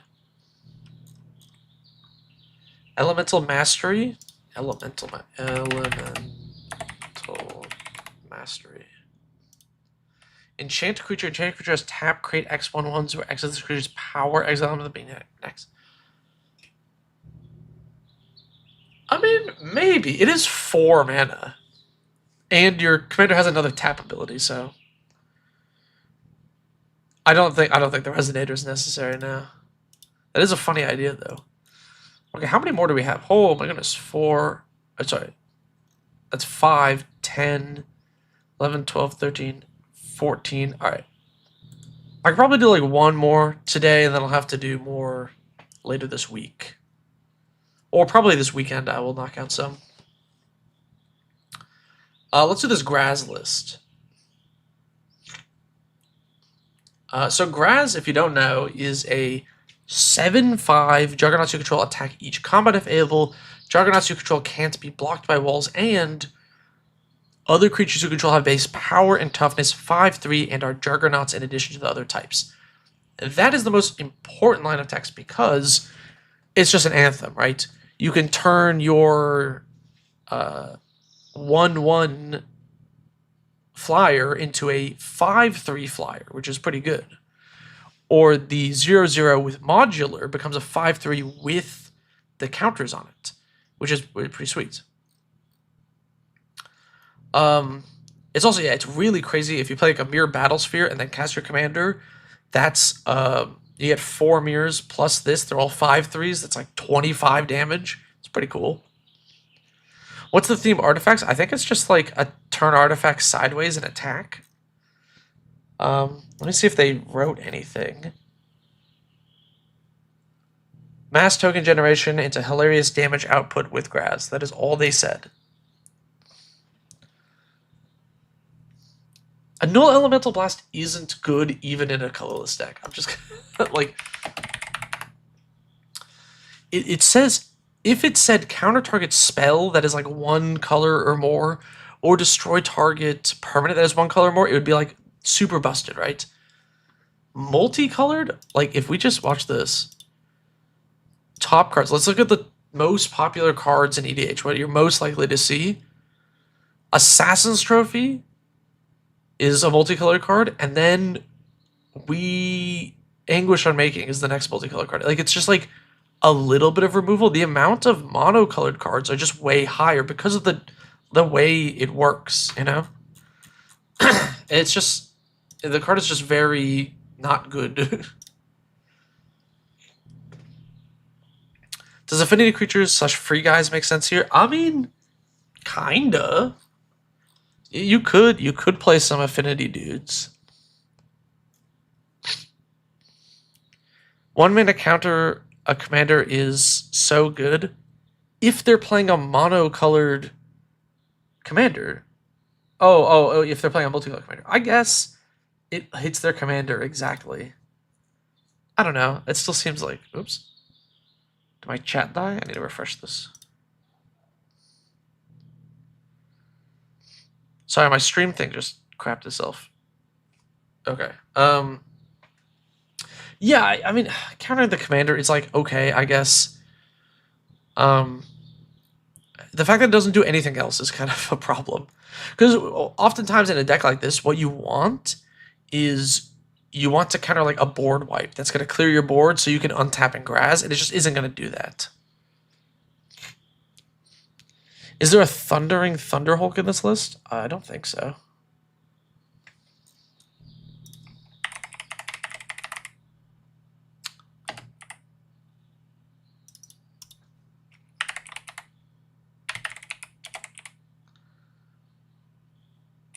This is a card I'm unaware of. Thunderhulk. Oh, threefold Thunderhulk. Yes, it's already in there. Living Weapons is pretty sweet. This deck, I don't think this deck needs a Mesmeric Orb.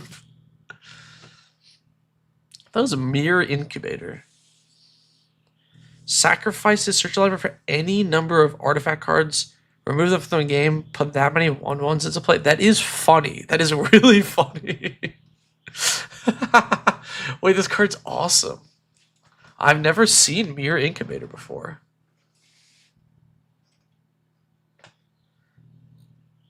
Yeah, threefold Thunderhulk. It is indeed here, yeah.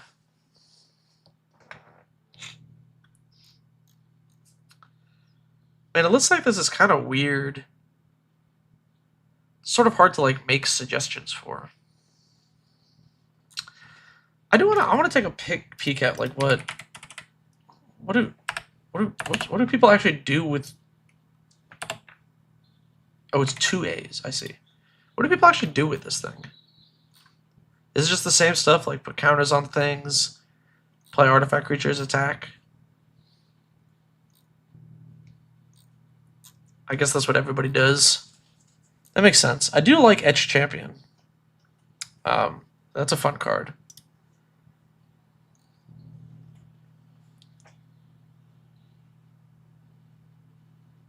Okay. Well, what's our mana curve like? 3.92. That is a little bit on the high side. And we only have 35 lands. Do they have the Scarab Swarm? They do have the Scarab Swarm, yeah.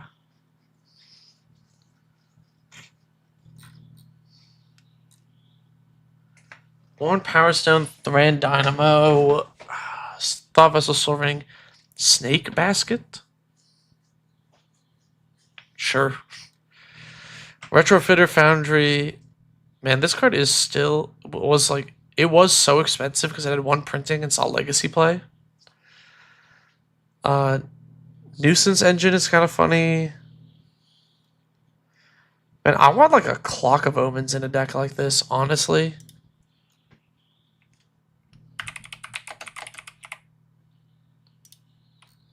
Do we need to find a replacement for Field of the Dead? Because I think this is supposed to be bracket 2. No Joyra's familiar? Yeah, that could be good.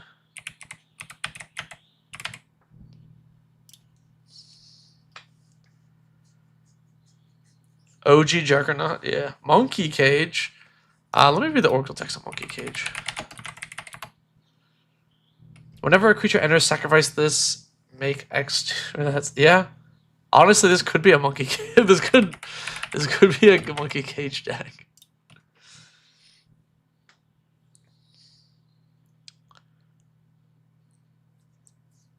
It is hard to make a decent colorless deck like this better, yeah. This is probably not going to end up with too many changes. Alright, we need to swap Field of the Dead for something.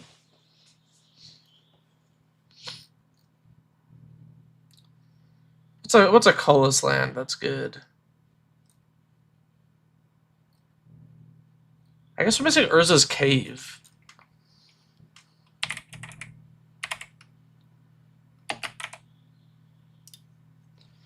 Blinkmoth Nexus could replace the field. Yeah, you know what? I'm actually going to add Blinkmoth Nexus and get rid of Temple of the False God, baby. No Scrap Trawler. We're not sacrificing things. I don't think Scrap Trawler is that useful. Inkmoth Nexus is already in the list.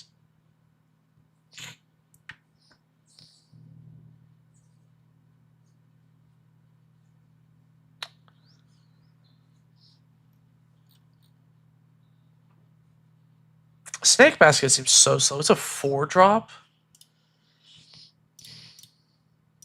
I think it's actually worse than Monkey Cage.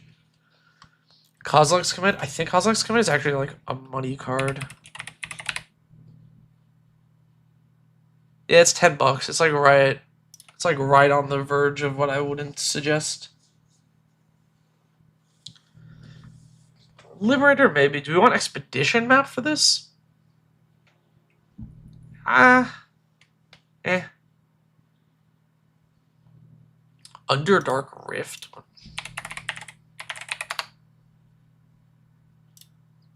Exile it, roll a d10, put target artifact, creature, planeswalker, just known as library beneath the top X cards or X of the result. Whoa, wait, this is a cool land.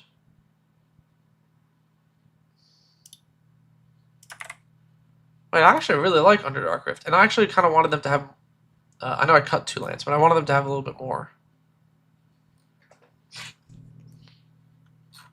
I think I hate to say it, but I think we might have too many 7-drops. There's 9 7-drops in this deck. There's so many, and I think Pentavis. I know it's like a billion mana to actually like do this crap.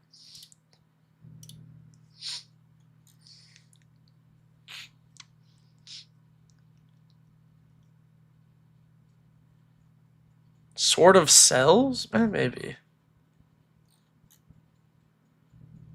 Man, this is tough. Maybe this is meant to be bracket 2. We don't put Clock of Omens. Ravenous Amulet? The hell is Ravenous Amulet?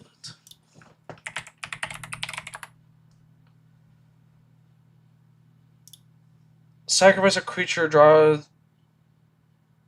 No. It's funny. No, it's more than 33 lands. It's in the side. It's not counting these in the sideboard.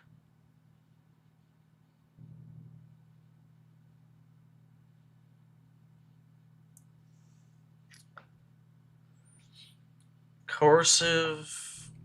What?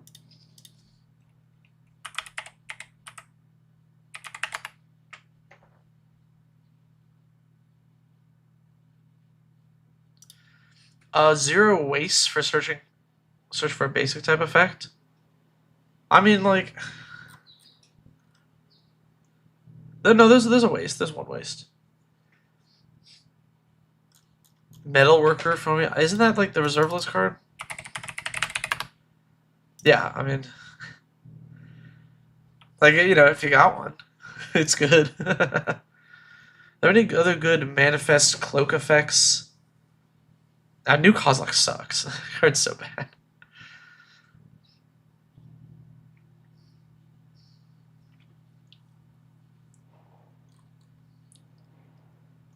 I kind of want to suggest cutting another high cost card like this thing, just because like the curve is so high.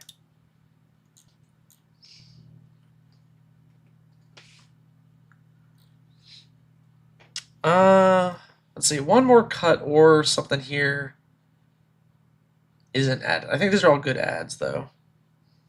Are there any Mystic Forge, Nettlesis, Nuisance Engine might be slow. It's like, it's 2 mana to make an 0-1, which is great with your commander, but like, it's very slow. Maybe Oketra's Monument? You don't get half of the effect.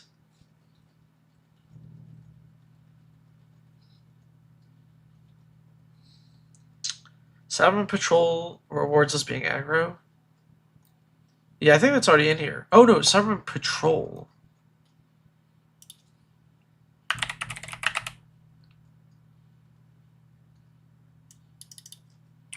What is the card you're talking about?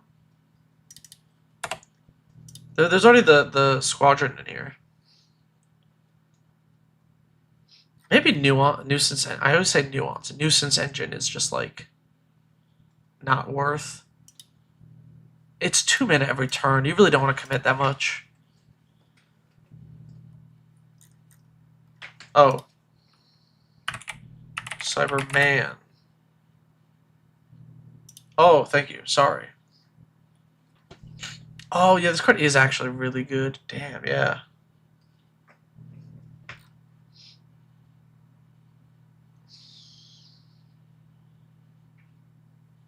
Damn, that is quite good.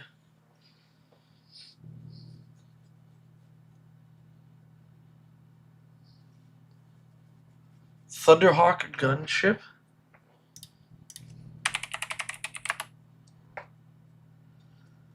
Enters, you make 2 Astartes with Vigilance when it attacks. Attack creatures usually gain flying? Maybe. Do you prefer to avoid Universes Beyond? That's the main reason to use Trailblazer's Boots over Psychic Paper. Well, Psychic Paper.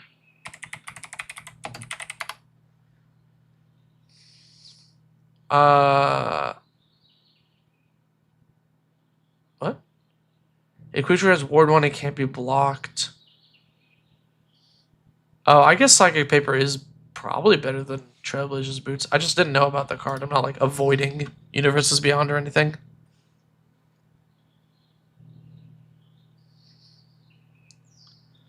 I think I want to cut the Monument.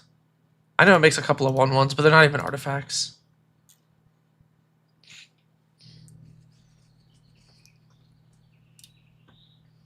Does the gunship make attacks? Does it make dudes when it attacks? No, it just gives flying when it attacks. I don't know. It's 6 mana is the thing. Like, I feel like if it was less mana, it'd be really good. Oh, this thing? Nah, it's fine.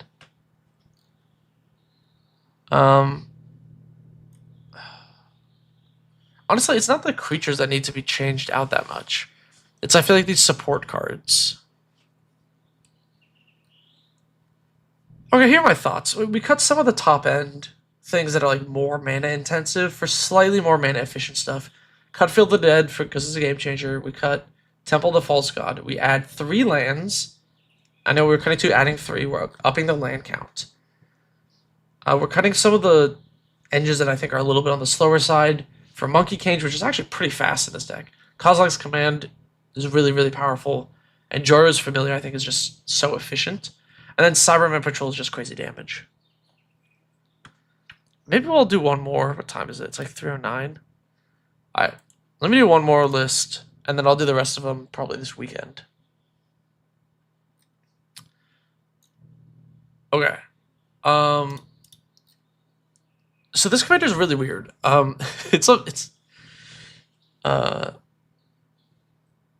It's 5 mana in Bant for 2/5. Tap, exile a creature card from your graveyard. Discover X, where X is the mana value of the exile card. Activate as a sorcery, which Discover is you're going to exile from the top of your library until you exile a non-land card with mana value, with that mana value or less. Cast it without paying its mana cost. Put it in the graveyard.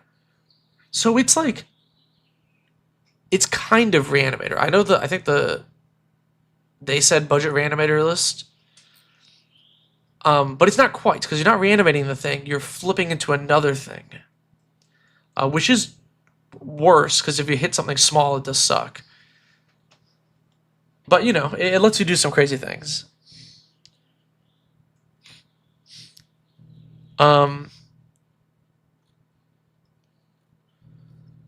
So this deck is full of, like, big creatures that, like, cycle into the yard. So you can tap to, like, discover 9 or whatever. Which is funny. Here's what... Did I say what budget this is supposed to be? Blah,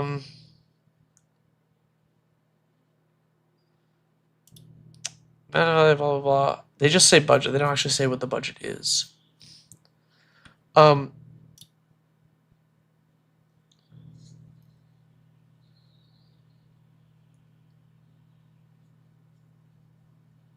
Skittering Cicada being under $1, or is the price jump?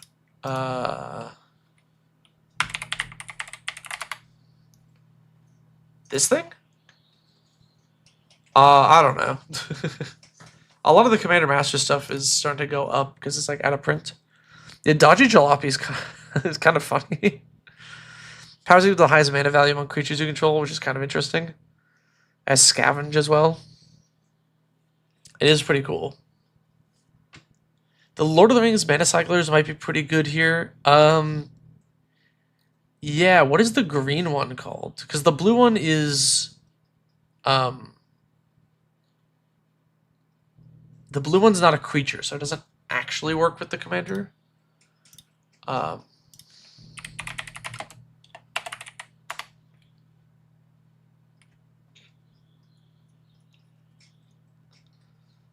Eagles of the North. Yeah. I like this. And then what is the green one?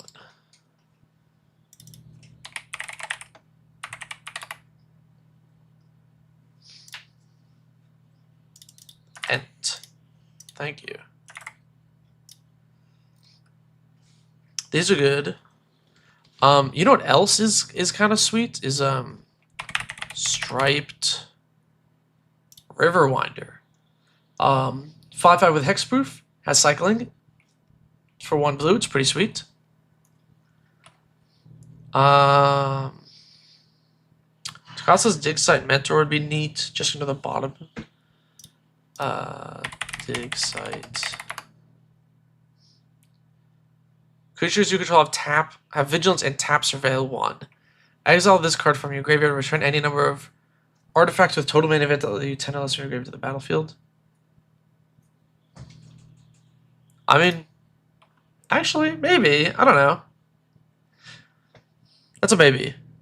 Astral Slide deck confirmed.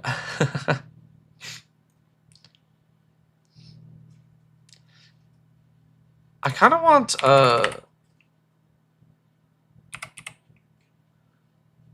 Unstoppable Plan in this list. Is this too win more? You just go like tap, tap, tap, tap, and just like go crazy? Could be an Emoti angle to double up. Emoti is like not awful either.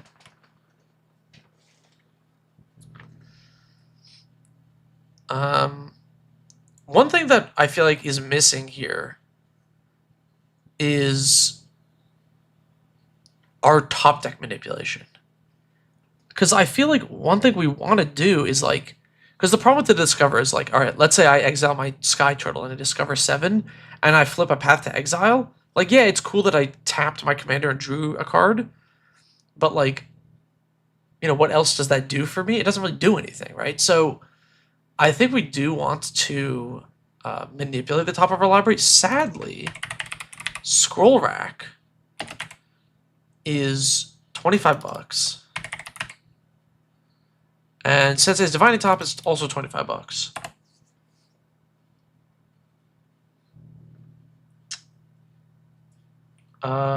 Energy. Activate only as a sorcery. Oh, thank you for catching that. No, my Unstoppable Plan has been stopped. That's so sad. Ah, man.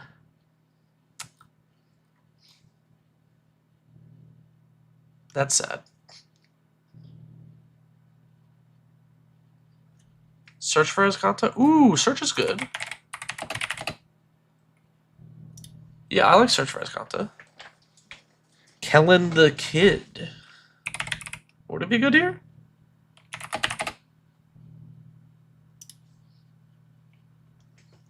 Whenever you cast a spell from anywhere other than your hand, you may cast a permanent spell from me. Oh, that's actually kind of neat.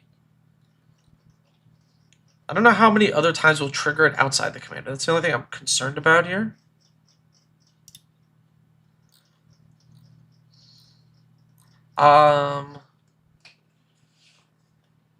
Angosaur Rex. Agonosaur. When you cycle this card, put up to 2+1/+1 counters up to 1 target creature or vehicle gains trample and indestructible until end of turn. That's kind of neat. It does let you protect your commander while also cycling. Patriarch Seal, yes, I was about to say we need some untappers. And this is a good option. 1,000-year elixir. 1,000-year. Is 1,000-year elixir still expensive? $15. You know, I'm not gonna add Freed from the Real or Penman's Aura. So Freed from the Real does like amplify the power of this deck by like a ton, because you can cast your commander and then be like, I have 3 things in the yard, you know, boom, boom, boom, boom, boom. But or just like chain through your deck basically. But I think that's like wouldn't make it bracket 2 anymore. Momir Vig. Oh, for for top of library manipulation. I mean,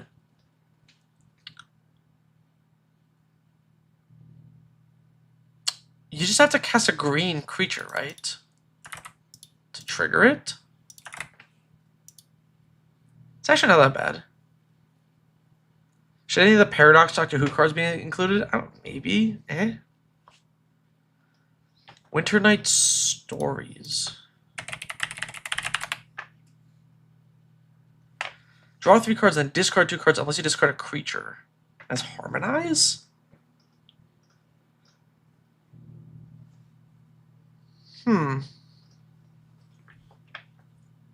I don't hate it, actually. It's a maybe. Helga? When you cast a creature spell with mana value for a greater draw or gain a life, put a counter on it. Add X for X's power. Spend this when you cast a creature spell with mana value for a greater. I feel like you'd want this in the command zone. Umbral Mantle. Yeah, I don't want too many, like, I don't want, like, repeatable untappers.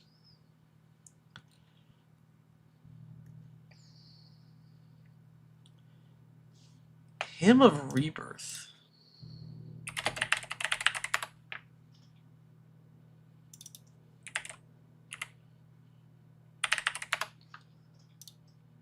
Put a creature card from a graveyard onto the battlefield. Okay. Just better than a Thirst for Knowledge. They have 3 of them in this deck. I mean, yeah, that's true, actually.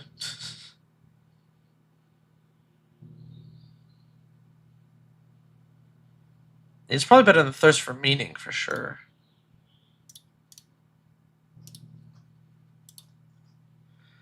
Monstrous Vortex is really good. Might be too strong.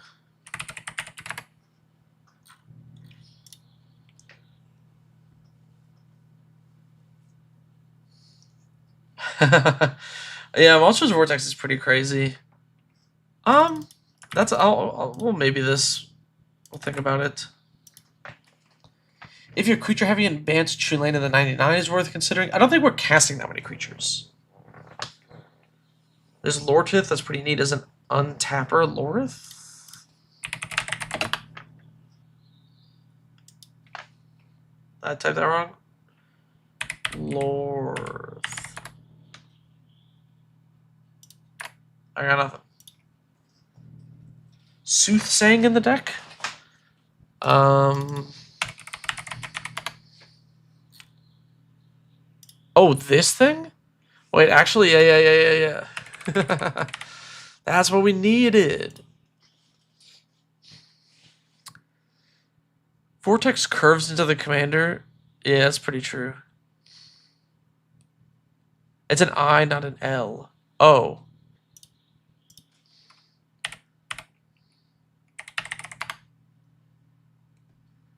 Untap target opponent, untap 2 target legendary creatures. Is that already in this list?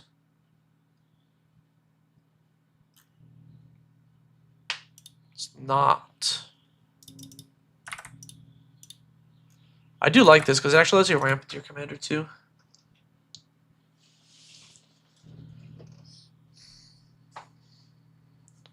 Alright, let's look at where we are in terms of ads. We got this over Thirst for Meaning, Striped Riverwinder, Soothsaying, Search, Patron, Seal of Monsters, Vortex, Momir Vig, Lorith, Emoti, Generous, and Rex. Okay. Momir Vig might be a little too hard to trigger because a lot of the... We're not casting that many creatures. We're kind of milling them.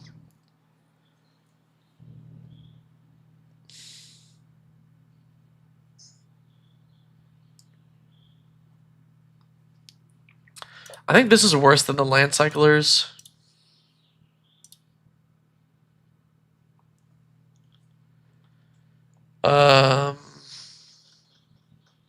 Snapcaster Mage is so awkward in this deck. Like, you never want to hit it off the Discoverer.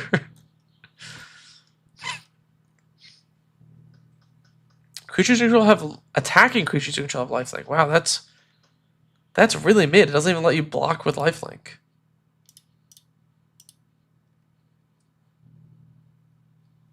Creatures your opponents control get -1/-0.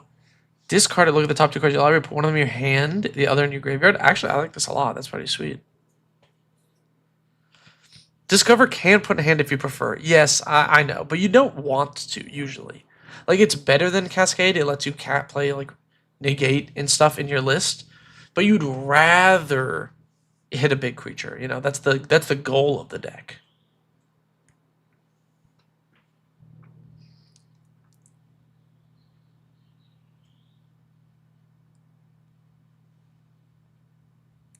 If you discover a green creature, you continue the top deck manipulation with Momir Vig.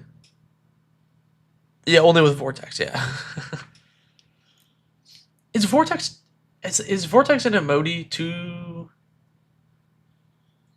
crazy for this list? Is it too win more, is my question. Not even that it's like too strong, but like, is it too win more? Like, we're already doing good things. Do we need to hit an Emoti or a Monstrous Vortex? Is it worth adding both? Is both too much?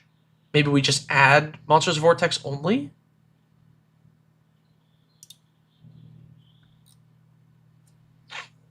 Wishcar's Expertise, even if you only draw from the commander's power, you can still put a permanent. Yeah, maybe.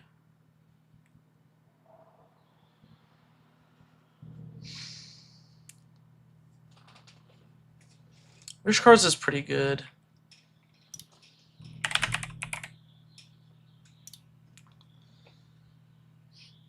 What is Body Double here? Oh, yeah. It's a clone, but it works with the graveyard. This is funny. Where's the Brainstorm and Ponder? Yeah, Brainstorm and Ponder are interesting on this list because you want top deck manipulation, but they're also like the worst things to hit off of the Discover. Vortex cares about power, not mana cost. Oh, I guess it does care about power, not mana cost, right? So there's a few things that wouldn't trigger it, like this wouldn't. Maybe Emoti is better.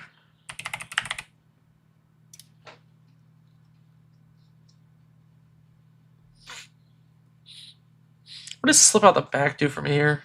It's a phasing out.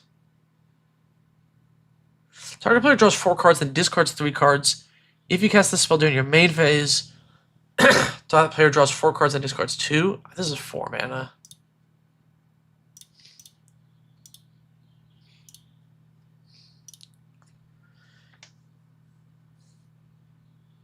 Usually play Throsta.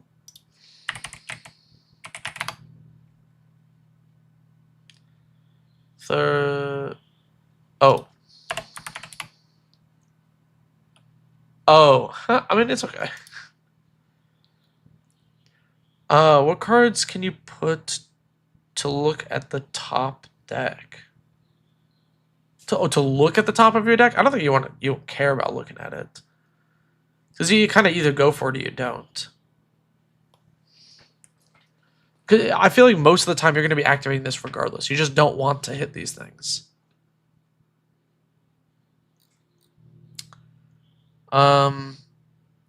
Stormtide's good. Sakura's good. Merfolk Looter's slow. Maybe too slow? Unironically, Pull from Eternity. I don't think you need Pull from Eternity in this list. I think there's enough like fatties that you're fine. I think this is way too slow. You're never going to get this thing off. Filter out since we're running few non-land, non-creature permanents. I mean, not a horrible idea.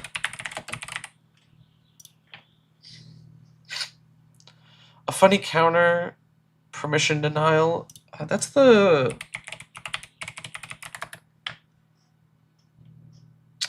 I don't think it's non-creature spells. It's still good. I don't know if they need more counter magic for this. Also, it's supposed to be kind of a budget list. I know usually $10 is my max ad, but I don't want to add too many $5 cards because it says budget list, even though they didn't state their budget, but you know I don't want to go over it. Return target creature from your graveyard to the battlefield, gain 3 life. Sure.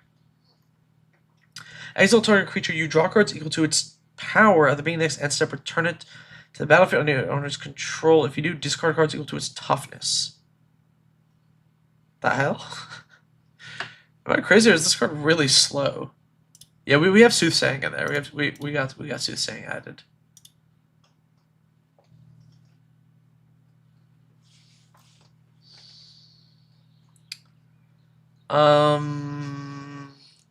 That's fine.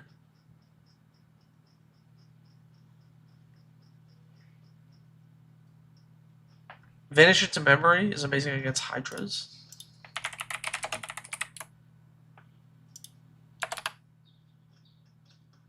Oh, this. Yeah. I mean, yes. That's good with Hydras, true.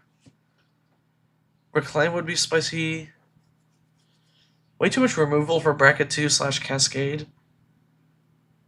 Exiling and hitting a path would feel bad. Yeah, I do kind of agree. It is a little like I almost want to suggest just like cutting these for like crazier removal spells. I think for the most part it's okay. I think there's enough if there's enough hits, especially because we're adding more. If we're adding Patriarch's Seal, we can cut like one ramp spell because Patriarch's Seal is also ramp. Actually, we could cut 2 because we're adding 2 ramp spells. So because we're adding Ireth of the Healing House, which lets you untap a land, which is basically ramp, and then Patriarch's Seal, so that's 2 ramp spells we're adding.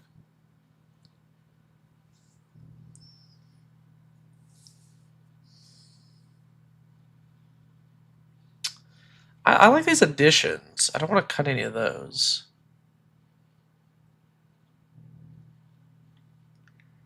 Miri's Guile. Miri's Guile is expensive, right? That card's isn't budget. Yeah, it's like $10. Do we have too many of these Breath of Life effects?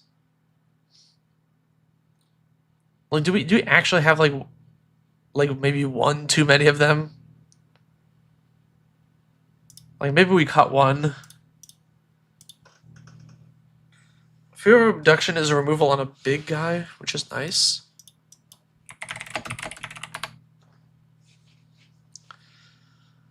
As an additional cost to cast this, exile a creature you control. When it enters, exile target creature an opponent controls. When it leaves, put each card exiled. I mean, it has to get your stuff too. I don't know.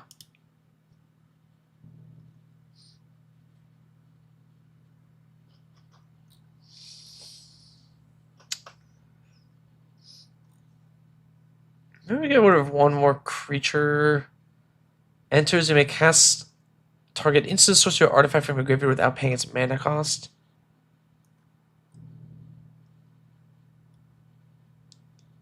It's like very okay. Lord of Change, it draws 3 cards, it's probably worth.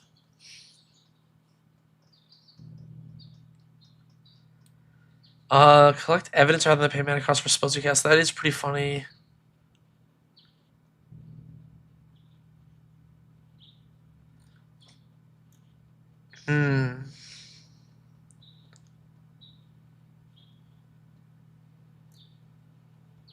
This is tough. This is tough. There's a lot of good things here. Maybe we do go down one of these instants. Just to be like, it's 1 less whiff, you know? Celestial Force might be the worst res target.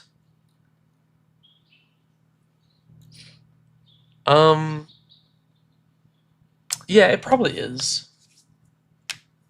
Yeah, maybe Celestial Force over Slip Out the Back. It gains a lot of life, but like that's kind of all it does, right? Deck reviews 1 at a time. Are deck reviews a one-time thing when joining the Patreon? No, it's like there's like a queue.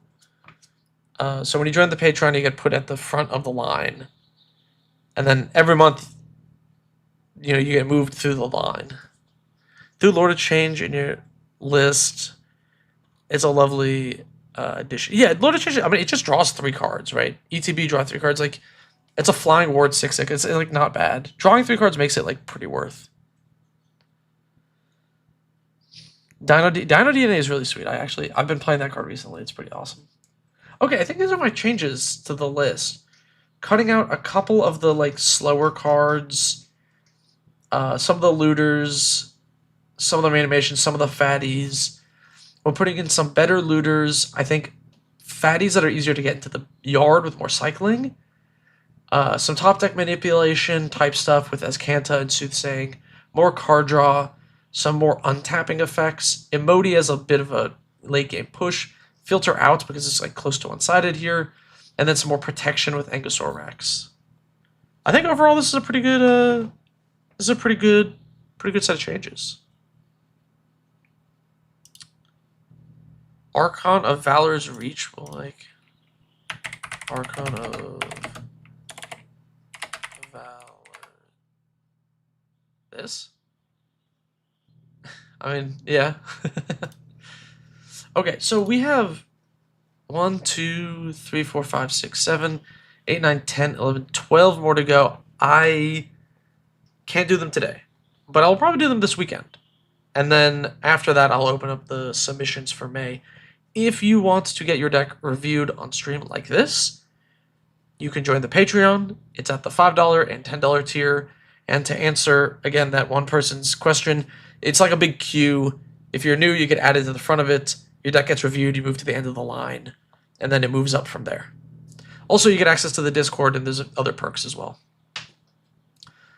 I think I gotta go. I gotta finish a script, so I get a video out this Friday. Thank you all for joining the stream, though. I really appreciate it. If you are watching on Twitch, you can watch on YouTube. If you're on YouTube, you can watch on Twitch. If you're on YouTube, you can join the members to get access to the custom Trinket Mage emotes. I can't make those free, so they're $1. I hope you all enjoyed the stream. Oh, yes, new patrons don't go. Yeah. If I had new patrons just go to the end of the list, then like you would have to be a patron for like months before you even get a deck reviewed, which would be pretty eh. How often are the streams? I'm gonna try and stream like twice a week, maybe at least once a week, maybe twice. Do you have a link to the Patreon? Actually, I think I can give you a link to the Patreon.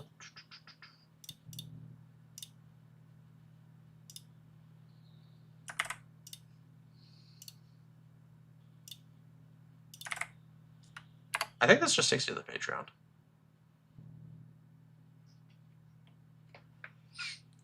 Yeah, thank you for joining. I appreciate you checking things out. I'll probably be streaming this weekend. Do we have a budget for the deck reviews? I mean, it's whatever you want. If you want to have a $10 million deck, that's on you. I don't know. I usually don't recommend cards that cost more than $10. If you have a budget, like if you're like, oh, this is a $50 deck specifically, I'll keep that in mind. Just like put in the name of the deck and then I'll know what's up.